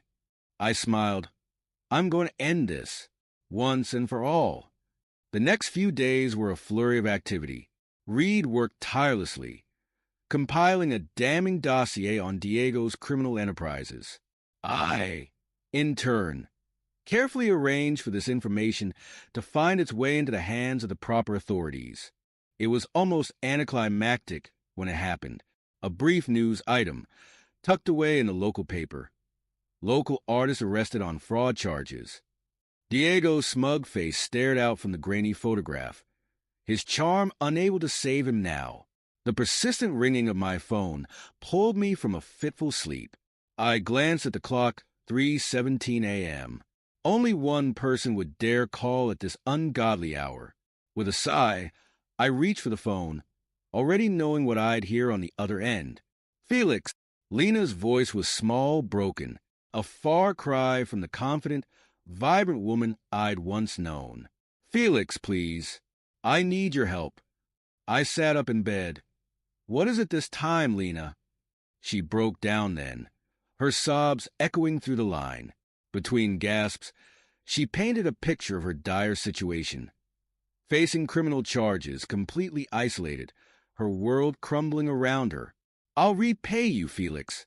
I swear I will, she pleaded. I'm still Mila's mother. Please, for her sake.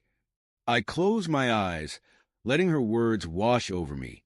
Once, not too long ago, those tears would have moved me. I would have rushed to her side, eager to play the hero. But now I felt nothing but a cold, hard resolve. Lena, I interrupted her tearful monologue. Stop. Just stop. She fell silent, likely shocked by the steel in my voice. I'm not going to help you, I continued, each word carefully measured. Not this time. Not ever again. But Felix, no, Lena, you made your choices. You chose Diego over me, over our family. You chose to gamble with our savings, to lie, to cheat. And now you're facing the consequences of those choices. I could almost see her flinch at my words, harsh but true. What about Mila, she whispered, playing her last card. She needs her mother. For a moment, I felt a flicker of doubt, but then I remembered the pain in Mila's eyes when Lena had walked out, the confusion as she tried to understand why Mommy wasn't coming home. Mila will always know you're her mother, Lena, but right now, what she needs is stability, safety, and that's what I'm going to give her. Felix, please. Her voice was barely audible now. I have nothing left. I took a deep breath, steeling myself for what I had to say next. I know, Lena, and I'm sorry for that. I truly am. But this is where our paths diverge. I can't save you anymore. I won't. There was a long silence on the other end of the line. When Lena spoke again, her voice was hollow, defeated. I understand. Goodbye, Felix. The line went dead, and I sat there in the dark, the phone still pressed to my ear. It was over. Really, truly over. As I set the phone down, I noticed a figure in the doorway. Mila stood there, her stuffed rabbit clutched tightly to her chest. Daddy, she said, her voice small and uncertain. Was that Mommy? I held out my arms, and she rushed into them, burying her face in my chest. Yes, sweetheart, it was. Is she coming home? I stroked her hair, my heart aching for the innocence in her voice. No, honey, Mommy's not coming home. But I want you to remember something, okay? Your mom loves you very much. Sometimes grown-ups make mistakes, big mistakes. But that doesn't change how much they love their children. Mila nodded against my chest, and I felt her tears soaking through my shirt. I held her tighter, vowing silently to protect her from the storm that was yet to come. As Mila's breathing evened out, signaling she had fallen asleep, I gazed out the window at the city lights.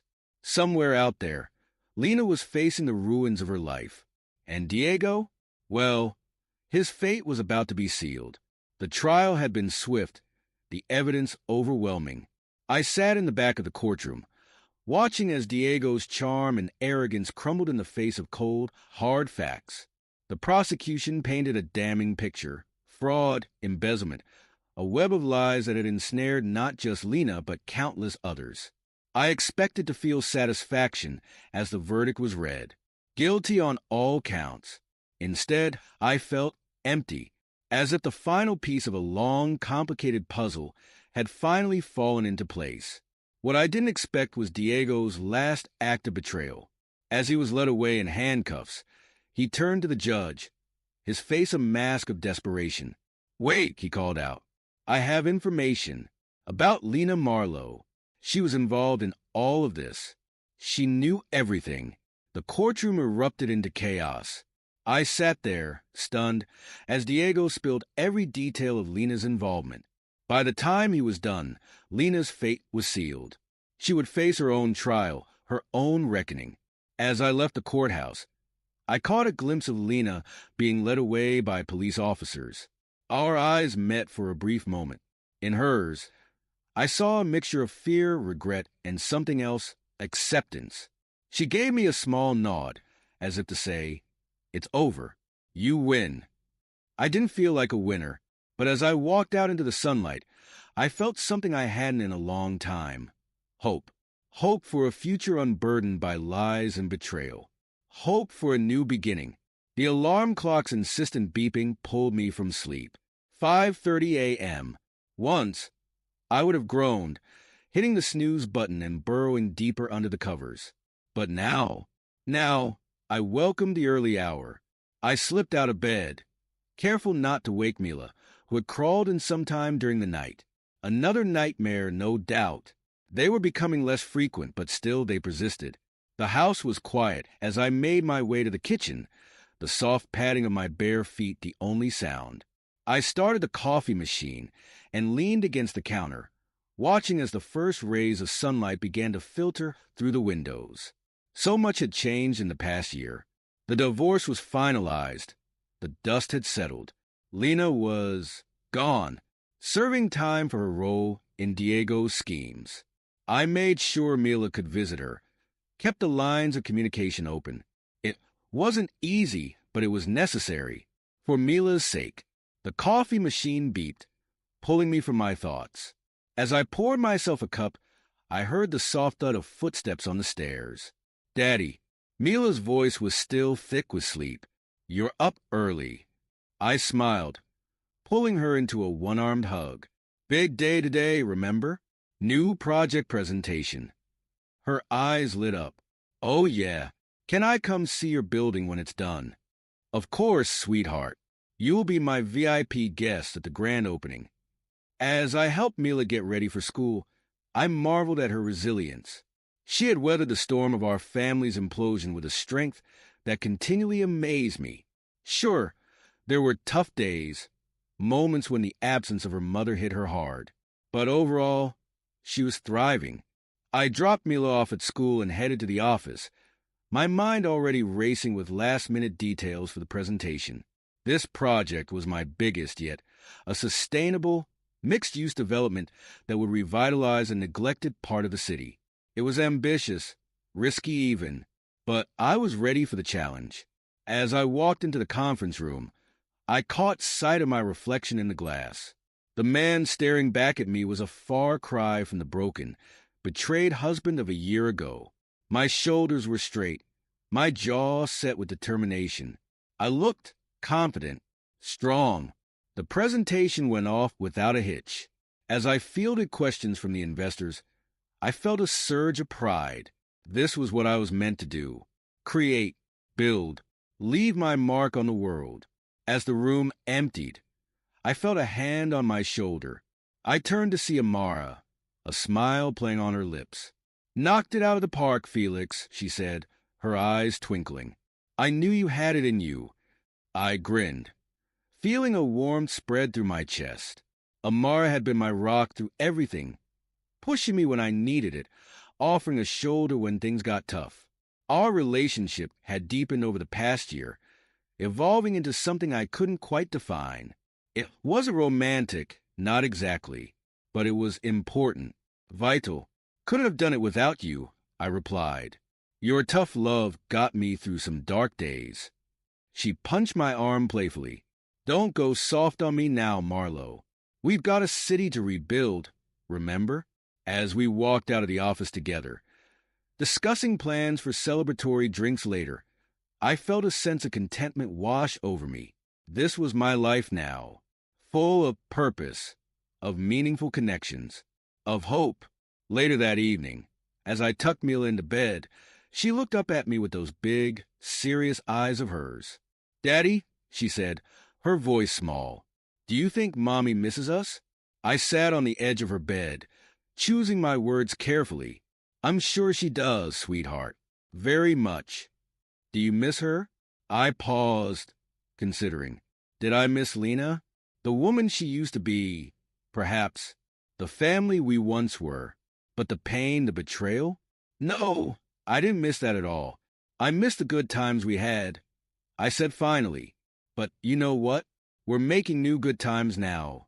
You and me, And that's pretty special, don't you think? Mila nodded, a small smile playing on her lips. Yeah, it is. As I kissed her goodnight and turned out the light, I thought about Lena. Last I'd heard, she was keeping her head down in prison, attending therapy sessions, trying to piece together some semblance of a future. It was a quiet end to a once vibrant life. I made my way to the balcony of our new home, a glass of whiskey in hand. The city sprawled out before me, a twinkling tapestry of lights and shadows. Somewhere out there, my next project was waiting to take shape. Somewhere out there, countless stories like mine were unfolding, lives falling apart, others being rebuilt. I thought about the journey that had brought me here, the betrayal, the pain, the long nights of doubt and anger, but also the growth, the self-discovery, the unexpected friendships. As I stood there, the cool night air on my face, I realized something. The wounds Lena had inflicted would never fully heal. They would always be a part of me, a reminder of what I had lost and what I had gained. But I was no longer defined by those wounds. I had taken the broken pieces of my life and built something new, something stronger, a career that fulfilled me, a home filled with love and laughter, a future bright with possibility. I raised my glass to the city, to the future, to the man I had become. Some lives fall apart. I murmur to the night. Others are rebuilt stronger. I chose the latter. And as I turned to go back inside, to the warmth of the home I had created, I felt a sense of peace settle over me. The story of Felix and Lena Marlowe was over. But my story was just beginning. This is where our story comes to an end. Share your thoughts in the comment section. Thanks for your time. If you enjoy this story, please subscribe to this channel. Click on the video you see on the screen, and I will see you there. Please make sure the loan repayment is taken care of. While I was busy at work, an unexpected email appeared, and I quickly reached out to him in response. Jacob calmly began to explain, "Oh, sorry about that. I've fallen for someone else and decided to start a new life with her." Furthermore, he revealed his plan to take the luxury car recently purchased in my name with a loan. Despite my attempts to dissuade him, my husband ignored me, abruptly ended the call, and became unreachable. In the end, Jacob disappeared with his mistress, leaving behind a substantial debt. As a mother to our 10-year-old son, I never envisioned such an unfair situation. I found myself at a loss, unsure of what to do, my mind going blank. At 35 years old, my name is Alice, and my husband, Jacob, is the same age. We were a family of 3, including our intelligent 10-year-old son, Arlo. Arlo had displayed remarkable intelligence from a young age, reading papers on the computer and seeking my opinion on complex topics. In contrast, Jacob was unstable, never holding down a steady job. Despite my full-time job and concerns about our future, Jacob had recently maintained a stable income for 3 years. Lately, Jacob spoke of making memories as a family, leading us to decide on buying a $35,000 camper van. However, due to Jacob's inability to pass the finance company's loan review, I ended up taking the loan for the car. On the eagerly awaited delivery day of the camper van, I received an abrupt email from Jacob stating he would graciously take the delivered van since the loan was in my name, and I would handle the repayments. Confused, I called my husband immediately, only to hear him confess, "Well, I've fallen in love with another woman and decided to date her. I intended it to be just a flame, but it turned serious, so I'm thinking of starting over my life with her. Bye." He mentioned the divorce papers we had discussed during a previous fight, declared he would file them, and unilaterally ended the call. This exchange marked the first time I realized I had been betrayed by Jacob, a shocking blow. Subsequent attempts to contact him yielded no response. When I returned home from work and checked the drawer where the divorce papers should have been, they were already gone, leaving me burdened with a significant debt from a $35,000 car loan. Despite my repeated attempts to reach out to my husband through emails and calls, I never received a reply. Arlo, noticing my unusual behavior, came to check on me with concern after dinner. Mom, what's wrong? You haven't been eating much lately. Are you okay? Yeah, maybe I'm just tired. When people lie, they look up to the right. Lying is bad. I've noticed Dad hasn't been home for 3 days. Did something happen between you two? Startled by Arlo's sharp words, I took a deep breath to calm myself, feeling that I could no longer hide the truth. I decided to tell Arlo everything. Everything? I see. It's just like Dad to do something like that. Aren't you sad? No, I kind of understood from how things were going. Arlo, seemingly foreseeing the future, appeared unconcerned about our parents' divorce. But I knew he must feel sad about it in his heart. While silently apologizing to Arlo in my mind, I worked desperately, trying not to think about the dreadful events. However, my body was honest, and gradually my health deteriorated. There was a training session planned at work that day, but I couldn't stand up and ended up squatting down. Sorry, I can't stand up right now. I need to take a break. I heard my colleagues' voices full of concern, but I couldn't respond and collapsed. When I regained consciousness, I found myself in a hospital room. I received a diagnosis from the doctor that I needed detailed examinations, and I was admitted to the hospital. Alice thought, I feel so pathetic. It's supposed to be just emotional stress. Looking at the IV drip in my arm and the white ceiling of the hospital room, tears naturally started to flow. At that moment, Arlo, who is usually calm, rushed into the room with an extremely worried look, prompting me to quickly wipe away my tears. Mom, what happened? Is it serious? You're not going to die, right? Of course not. I wouldn't leave my dear son alone. That's good. Really, I was called by the school teacher and told that you were taken to the hospital. I was so shocked, my heart nearly stopped. Arlo, usually mature for his age, but he's still only 10.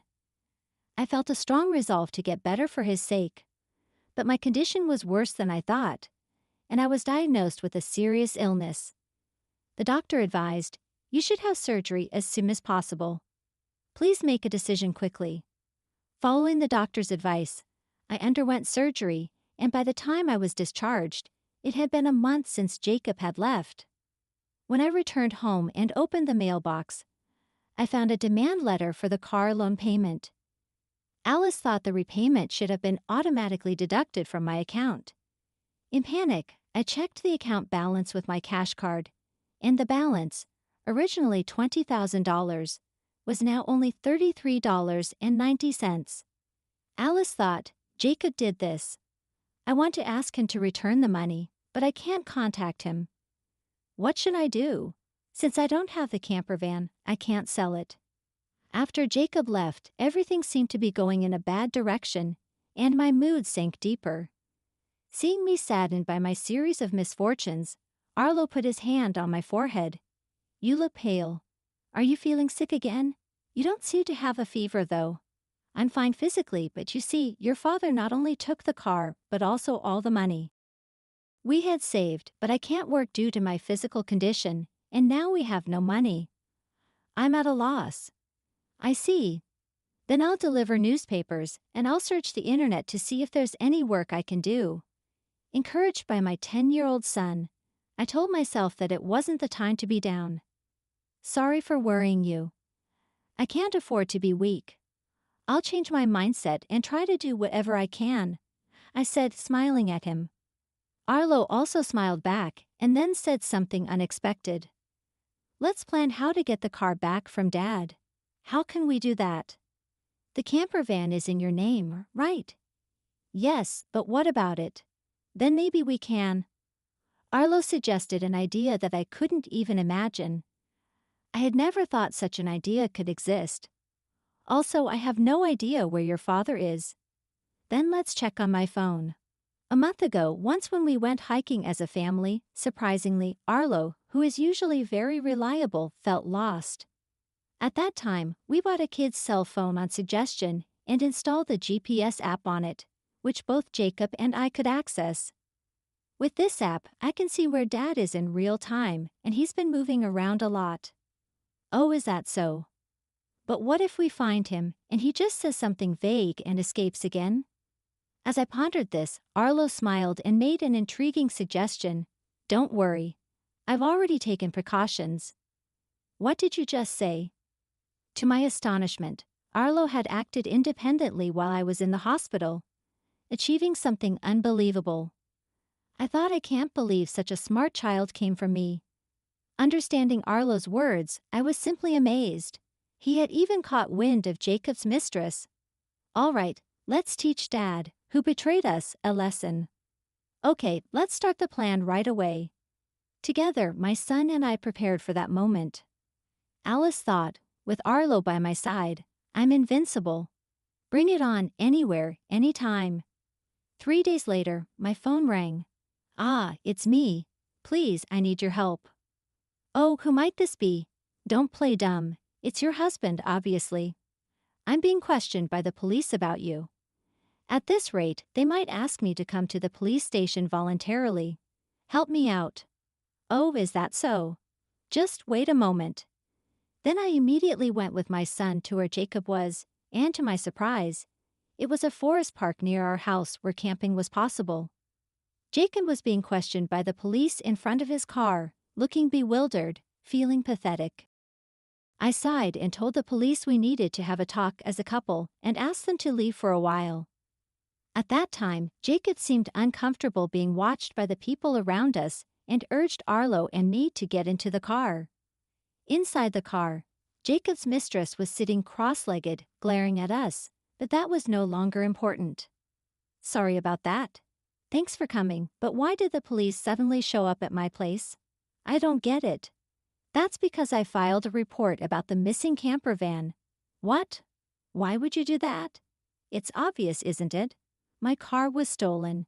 Jacob, foolishly thinking that actions between spouses can't be criminal, was saying nonsensical things, but the world isn't that naive, you know. You filed for divorce, remember? Forgot? So we are strangers now, and driving a stranger's car without permission, that's a crime. Arlo figured all this out, typical, sharp as ever. But I didn't steal the car. I just borrowed it for a bit. Oh, is that so? Well, I'd like to use my car now, so could you return it? That would be really helpful. As I reached out my hand asking Jacob to return the keys, he reluctantly handed them over. After confirming it was returned, Arlo quietly started talking. Hey, why did you abandon your family and choose to play around with this woman? Caught off guard by his son's unexpected question, Jacob was flustered and awkwardly scratched his head. Seeing this, Jacob's mistress chuckled smugly and started talking. It's because I'm more attractive than your mother. Look at me, you can see it, right? He fell head over heels for me and decided to leave his family. Quiet. I didn't ask you, old lady. Dad, you answer. Grace was silenced by Arlo's stern tone, but Jacob remained quiet. If you can't explain, that's fine. I'll just have the police come back and arrest you. Wait, hold on. Okay, I'll talk. Grace, it turns out, joined Jacob's company 3 months ago. They were attracted to each other and became involved at the welcome party for new employees. Later, it was discovered that Grace was pregnant, and Jacob decided to start a new life with her, leaving us behind. Why did you take the camper van?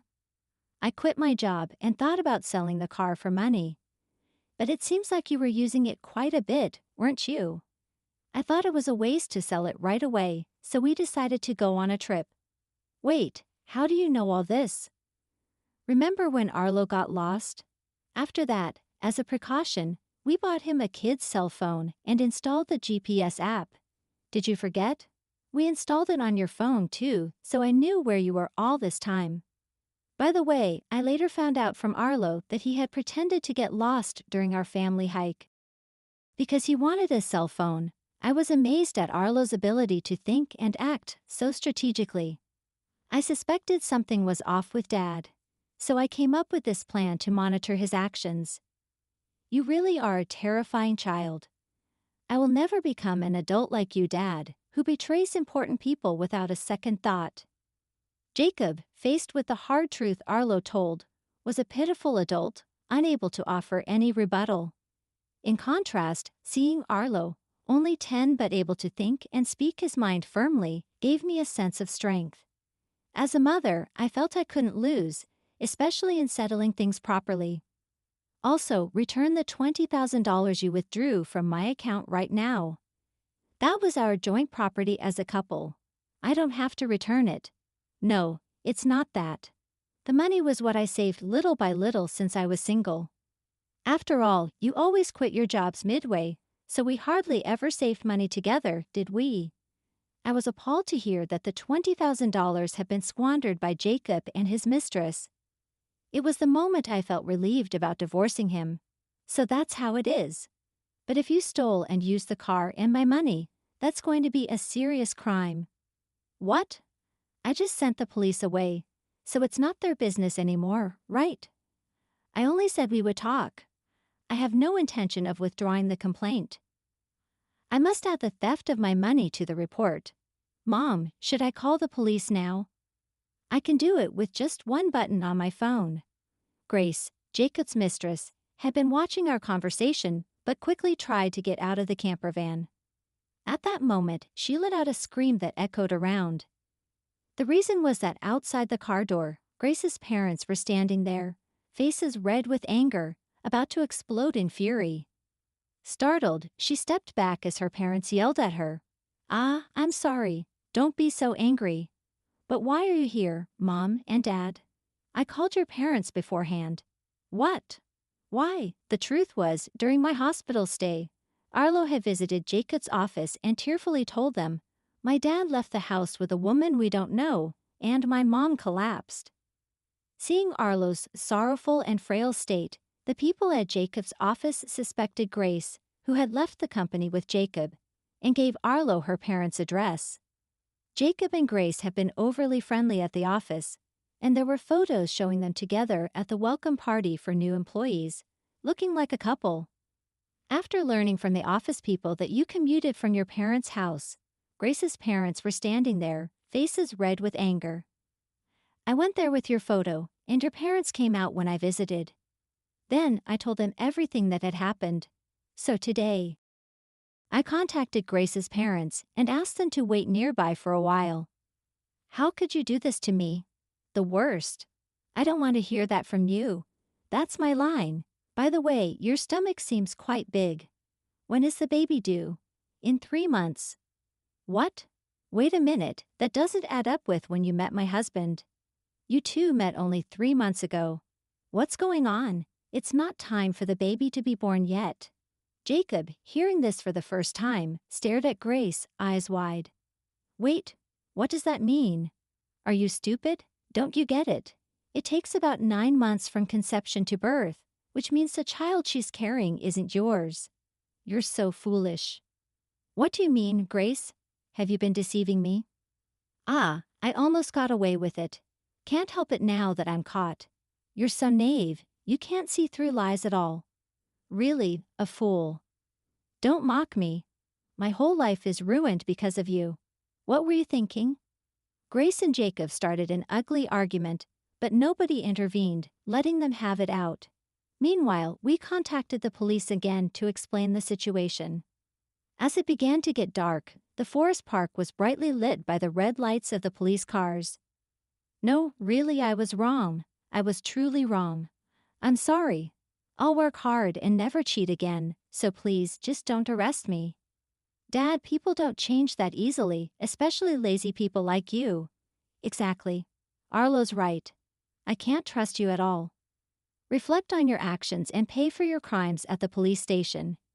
If I get arrested, I won't be able to pay back the money. Is that okay with you?" "I don't mind. Pay me back after you've atoned for your sins. Take your time. Don't worry, I've already found you a place to work. Let's see, there's Arlo's child support, plus the $220,000 you stole from me. I'm not sure how much it will all add up to, but you'll work and pay it all back." I had one last thing to say to Grace, the mistress. "You might think you're just an onlooker, But don't forget, you're an accomplice to Jacob's theft. Be prepared for that. When I told them that Grace would have to pay if Jacob couldn't return the stolen money, she shivered in fear. Grace asked her parents for help, but they refused, saying, "We disown a daughter who causes trouble for others." Thus, Jacob and Grace were taken away in a police car together. Thanks to Arlo's smart strategy, we were able to punish Jacob and his mistress, Grace. Though they were released from detention soon after, they faced a hefty payment to me through a lawyer. I claimed $20,000 in damages. Additionally, I made Jacob agree to pay $500 a month in child support for Arlo. I introduced Jacob to a subcontracting factory of the company I work for. The support and other charges I claimed from Jacob would be deducted from his salary and paid into my account. I also sold the camper van and was freed from the auto loan. Since then, my health has improved remarkably, and I am now energetic, committed to my job. Arlo has been actively helping with household chores and errands. I want to keep moving forward strongly so that Arlo can pursue the path he loves without giving up. Title: At a bookstore cafe, she claimed to be meeting a friend. When I walked over with her lover's wife, their book club turned into a scene no one expected. When Emily kissed me goodbye that evening, her smile seemed genuine, but her eyes carried a flicker of something else, something she tried to mask. "I'm just meeting a friend to discuss the latest book," she said casually, grabbing her purse and heading out the door of our charming brownstone in Brooklyn, New York. At first it sounded harmless, like any other Thursday night, but I couldn't ignore the unease that had been building for weeks. Emily had been distant lately, always preoccupied, her phone glued to her hand and perpetually face down on the counter. Her once regular chatter about work had dwindled into vague responses, and her laughter, which used to light up the room, felt forced, almost rehearsed. That night, I couldn't shake the nagging feeling that there was more to her book club than she was letting on. It wasn't just the way she avoided eye contact when I asked simple questions, or how she rushed to silence her phone whenever a notification came in. There was something about the faint perfume she wore, a fragrance she hadn't used before, and the extra time she spent getting ready for these so-called meetings. As she walked out the door, I glanced at the kitchen counter and noticed something small but striking: a bracelet. It was elegant, with a unique design, and I knew for certain it wasn't hers. That moment felt like the start of a thread unraveling, a thread I couldn't ignore. Something about Emily's story didn't add up, and deep down I knew I had to find out the truth. As I sat in the living room of our Brooklyn apartment watching the evening light fade behind the skyline, I couldn't shake the feeling that something was off with Emily.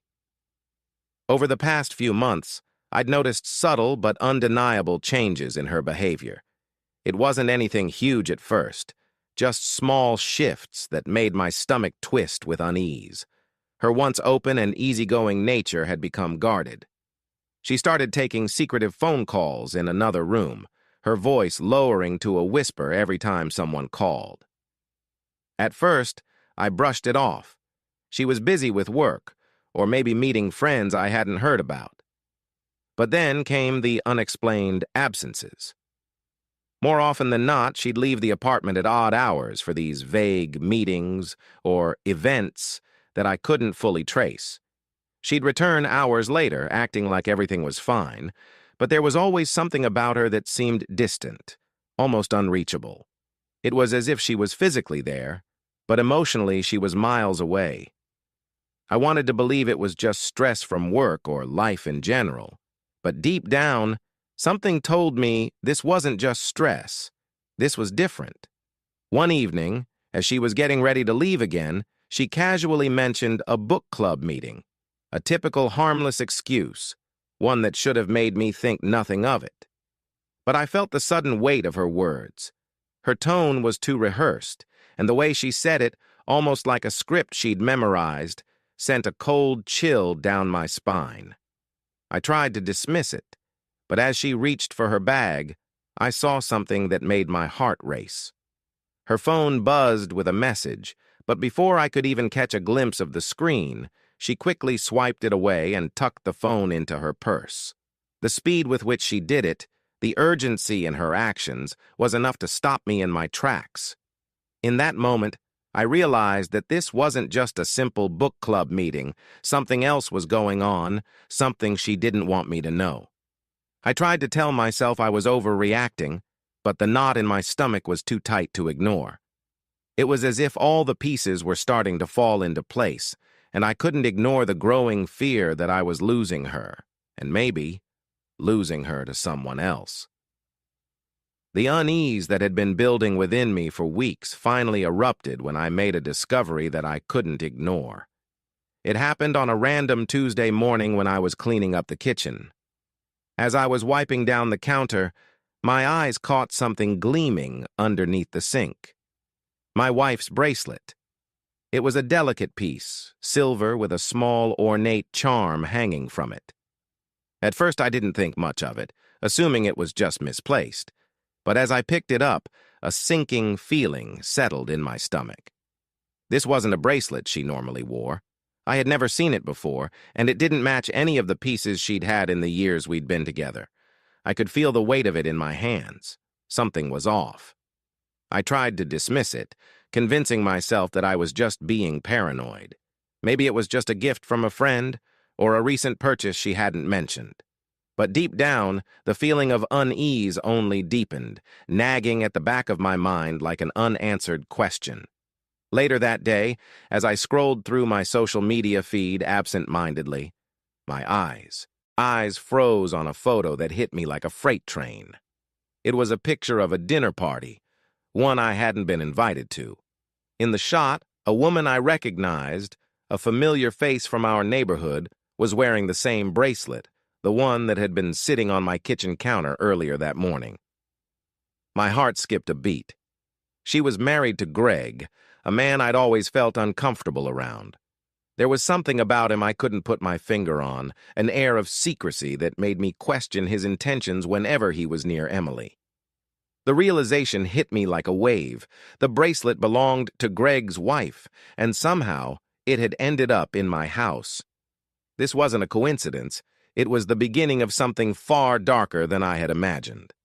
My mind raced with questions. How had the bracelet gotten here? Was Emily involved with Greg, or was there another layer to this betrayal? I needed answers, and I knew the only way to get them was to confront the woman in the photo, and ultimately, confront my wife. This was the moment I couldn't ignore, the moment I decided to take action. The plan was simple. I would find out the truth, no matter how much it hurt. The discovery of the bracelet was like a key turning in the lock of a mystery I had been too afraid to face. The pieces of the puzzle were finally falling into place, but I knew I needed more information. The woman in the photo, Greg's wife, was the only link I had to understanding how my wife's secret life was unfolding.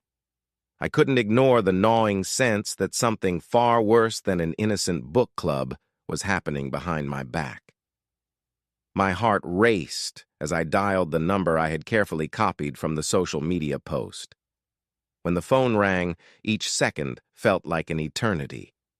What was I about to uncover? When the voice on the other end of the line finally answered, I hesitated for just a moment before speaking. "Hi, I'm not sure if this is going to make sense, but I think I've seen you in a recent photo." I briefly explained how I had come across the picture of her wearing the bracelet in question and mentioned my concerns about the strange behavior I'd noticed in my wife. To my surprise, she didn't dismiss me outright or hang up. Instead, she listened in silence before confessing something that sent my heart into my throat. "I've been suspicious of Greg for a while now," she said, her voice tinged with pain. "He keeps disappearing for work dinners, but it doesn't add up. He's always evasive about the details. And then, when I saw him texting Emily recently, I couldn't shake the feeling that something was going on." Her admission was a shock, but in a strange way, it was also a relief. I wasn't alone in my doubts.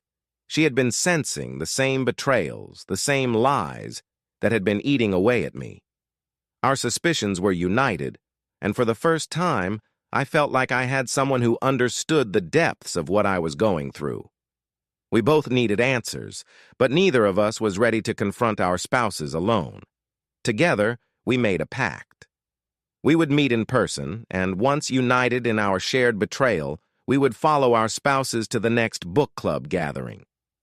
It wasn't just about confronting them.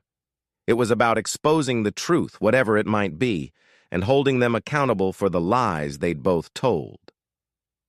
As the day of our meeting grew closer, I felt a mix of dread and anticipation. I didn't know how I would react once I saw Emily with Greg, but I knew this was the only way forward. The stakes were higher now, and there was no turning back. The day of the confrontation arrived faster than I expected. The nerves in my stomach twisted into knots as I met the woman who had become an unexpected ally in this twisted mess. Together, we walked toward the bookstore cafe, a cozy, rustic spot in downtown Brooklyn that we both knew well.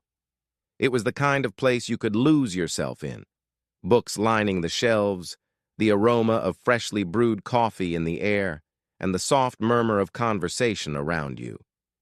At first, as we entered the cafe, everything seemed ordinary. The hustle and bustle of the evening crowd made it feel like just another evening, another group of people lost in their own worlds. But then we spotted them, Emily and Greg seated in the back corner, too close for comfort. I froze for a moment as I watched them. Emily was laughing, genuinely it seemed, her head thrown back in amusement as Greg leaned in closer than any casual conversation would warrant. There was something in the way they interacted that sent a chill down my spine. The laughter, the closeness, the way her eyes sparkled as she looked at him. All of it screamed intimacy, something far beyond what she had ever shared with me. My mind raced as the truth hit me like a tidal wave. This wasn't just a book club meeting. It was something far worse, a betrayal I had never imagined in my worst nightmares. The woman beside me, Greg's wife, took a deep breath and made the first move. She walked up to their table without hesitation, and when they saw her approaching, their smiles faltered. Greg's eyes widened in shock, his hand freezing mid-air as though he were caught red-handed. He opened his mouth to say something, but before he could, she spoke, her voice trembling but firm. "Greg," she began, her tone sharp enough to cut through the tension in the room. "I know about you and Emily. Don't even try to deny it. I've seen the messages. I've heard enough to know that you've been lying to me for months." The cafe seemed to fall silent. The murmur of voices around us suddenly hushed, as all eyes turned to the scene unfolding at the table. Greg's face drained of color, his lips parted in disbelief. But before he could respond, I stepped forward, my eyes locking with Emily's. The shock on her face was immediate, but there was no time to waste. I couldn't hold back anymore. The betrayal was too raw, too devastating to ignore. "Emily," I said, my voice steady but filled with the pain of 1,000 questions. "I know everything. The book club, the late nights, the secretive messages. You've been lying to me. How long were you going to keep this up?" For a moment, she just stared at me, her lips pressed together as if trying to find the right words to justify her actions. The silence between us felt suffocating. The weight of the lies, the deceit, was hanging in the air, and there was no escaping it. Finally, she spoke, but her words didn't hold the same warmth they once did. I didn't want to hurt you, but I don't know how else to explain it," she whispered, her voice cracking under the pressure.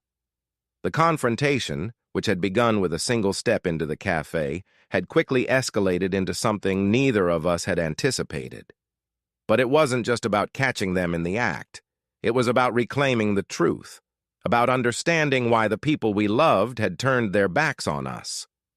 Together, the two of us, united by the same betrayal, stared at the faces of our unfaithful spouses. No more lies, no more pretending. This was the reckoning. The tension in the cafe was palpable. The once bustling bookstore had transformed into an arena of raw emotions, with all eyes on the four of us. As the confrontation unfolded at the table, the quiet hum of conversation began to fade, replaced by the soft whispers of patrons who couldn't help but eavesdrop. It wasn't just a conversation. It had become a spectacle. Each word we spoke, each accusation thrown into the air, seemed to hang over the room, creating a thick, suffocating atmosphere. The murmurs among the cafe-goers grew louder, punctuated by stolen glances and the occasional gasp as they witnessed a betrayal unraveling in real time. Some pretended to look away, but it was impossible to ignore the scene in front of them. My heart pounded in my chest as I looked at Emily and Greg, their faces flushed with embarrassment and guilt. But what was even more painful was the awareness that we weren't alone anymore. Our private, painful moment had been turned into public humiliation. It was no longer just about confronting the lies we had lived with. It was about the shame that now soaked the air, turning our pain into something for everyone else to witness. People tried to act like they weren't watching, but their eyes were everywhere. I could hear them whispering behind their coffee cups, exchanging looks that only deepened the ache in my chest. My anger surged, but I knew we had come too far to stop now.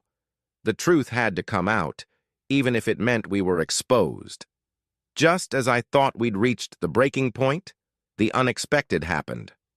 A voice, calm yet heavy with authority, cut through the tension. A woman who had been sitting at the far end of the cafe stood up, her expression unwavering as she made her way toward us. She was older, her silver hair pulled back in a neat bun, and she had the air of someone who had seen more than her fair share of drama in public places. As she approached, I couldn't help but notice the way Greg stiffened, his eyes darting nervously. "I couldn't help but overhear," she said, her voice steady, but with an edge of concern. "But I think you're all missing something important here."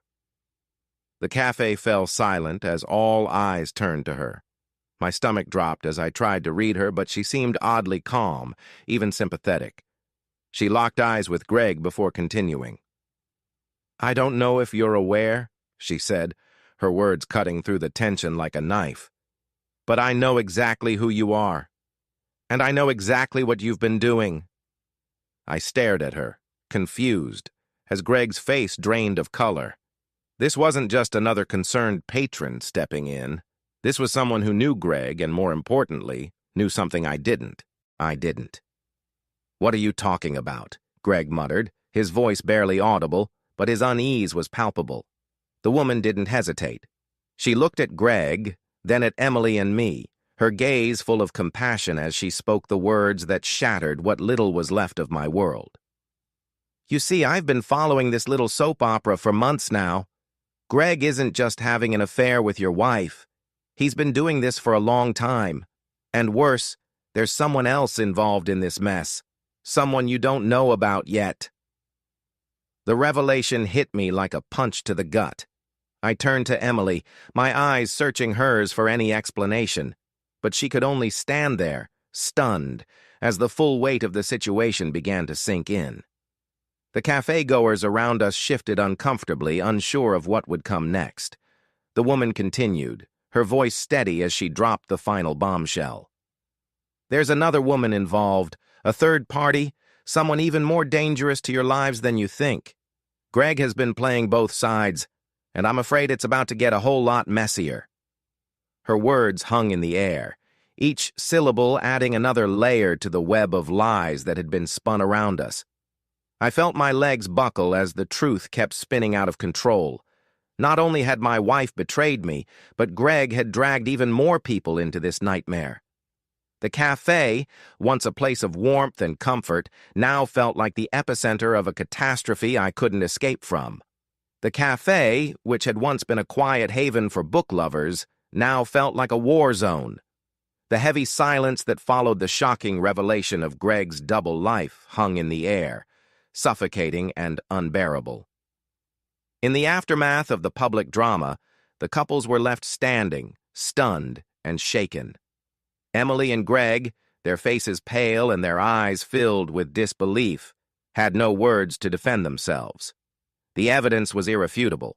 There was no way to cover up the lies any longer. The truth had been laid bare in front of strangers, in a place that once felt safe and familiar. Both of them tried to speak, their voices wavering with embarrassment and guilt, but no one was listening. The damage was done. Their attempts to justify their actions fell flat, their words lost in the whirl of emotions that had erupted in the cafe. With their heads low, they left separately, unable to face the people they had betrayed. As they disappeared through the cafe doors, their reputations in tatters, the weight of the moment lingered. For me, the flood of emotions was overwhelming: anger, sorrow, and a deep sense of loss. But as I watched them walk away, I realized something profound. There was no going back from this. The lies had torn everything apart, and now we were all left to pick up the pieces. The scene had quieted down, the whispers of the cafe patrons slowly dying down as they returned to their own lives. Yet in the stillness of the cafe, I couldn't shake the feeling that everything had changed. With the lovers gone, I turned to the one person who had, in some strange way, become my ally in this war: Greg's wife.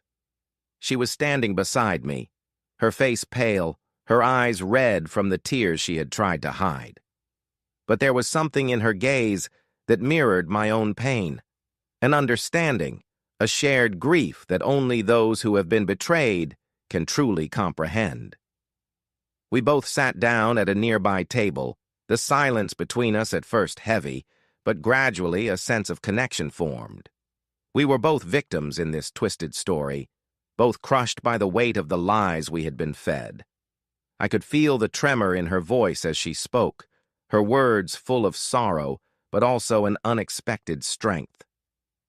"I never saw it coming," she said quietly, staring down at her hands. "I thought I knew him, Greg, thought we were happy. But I guess I was living in a fantasy." She let out a shaky breath, wiping away a tear that had escaped. "And now, I don't even know who I am anymore." Her words hit me hard, and for a moment, I found myself at a loss for what to say. There was a deep ache in both of us, a shared pain that no one else could understand. Yet, as we sat together in that cafe, something shifted. I didn't feel as alone as I had just moments before. We were two strangers brought together by the same betrayal, two souls left broken but not defeated. "I don't have all the answers," I said after a long pause. "But I know I can't keep living like this. I have to move forward, find some kind of peace, even if it's just one step at a time." I looked at her, my eyes meeting hers with a quiet resolve. "I can't let the lies define." She nodded, her eyes filled with both sadness and something else. Hope, perhaps. "I think I need to do the same," she said softly. "I don't know where to start, but I can't let this destroy me. I've lost so much already, but I have to rebuild." There, in the quiet aftermath of the confrontation, the two of us found a strange comfort in each other's company. Neither of us knew what the future held, but in that moment, we both understood something crucial. We had the power to move forward, to reclaim our lives, and find strength in our independence.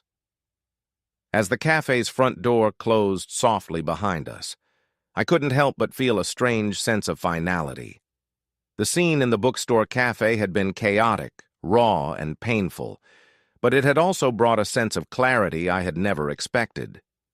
The weight of the confrontation was still heavy on my chest, and the silence between the lover's wife and me was not one of comfort, but of shared understanding. Yet as I stepped into the cool evening air, the burden of the lies and betrayal that had haunted me for so long seemed a little lighter. There was no happy ending, no neatly tied-up resolution that could erase the pain. My marriage was over, the foundation shattered beyond repair, and I was left with the ruins of a life I had once known. But as I walked away from the cafe, I found myself reflecting on something new, something unexpected. For the first time in a long while, I felt free. I wasn't tied to the lies anymore. I wasn't shackled by the false promises and secrets that had haunted our home. The clarity that had come with the truth wasn't a relief from the pain, but it gave me something far more powerful, a sense of direction. I didn't need to look back anymore. The life I had built, the marriage I had once held so tightly to, no longer defined me. I had a new understanding of what I deserved: honesty, respect, and a relationship built on trust. I had learned, through the wreckage, that I deserved better than the deception I had been living in. There was no fanfare, no dramatic conclusion, but walking away from that cafe felt like the first step toward healing. I could hear the hum of the city around me, a reminder that life would go on. But now, I was no longer tethered to the past. I was moving forward, and for the first time, I knew where I was going. As the night sky grew darker and the city lights flickered on, I thought back to the words I had spoken earlier in the cafe. I can't let the lies define me anymore. I had meant them then, but now I understood them fully. The truth had unraveled in the most unexpected way, and while it wasn't the ending I had wanted, it was the one I needed. It wasn't a perfect resolution. There was no reconciling with Emily, no rebuilding of what had been lost. But in a strange, twisted way, it was a release. I was no longer holding on to a broken promise. The page had finally turned. I walked into the night, the echo of my steps against the pavement, a reminder that the story was over. It was time to begin a new chapter, one where I could rewrite my own future, unburdened by the shadows of the past. And while the pain of betrayal still lingered, it no longer had the power to control me. I had faced the truth, and in doing so, I had freed myself from the chains of my old life. Thank you for being a part of this story with me. If it moved, you please give the video a thumbs up and consider subscribing to Narrative Stories. I've noticed many of you who enjoy these stories aren't subscribed yet by subscribing. You're not just following channel. You're becoming part of a community that values deep, meaningful storytelling. Let's continue exploring these heartfelt journeys together. Don't forget to click the notification bell so you won't miss our next story.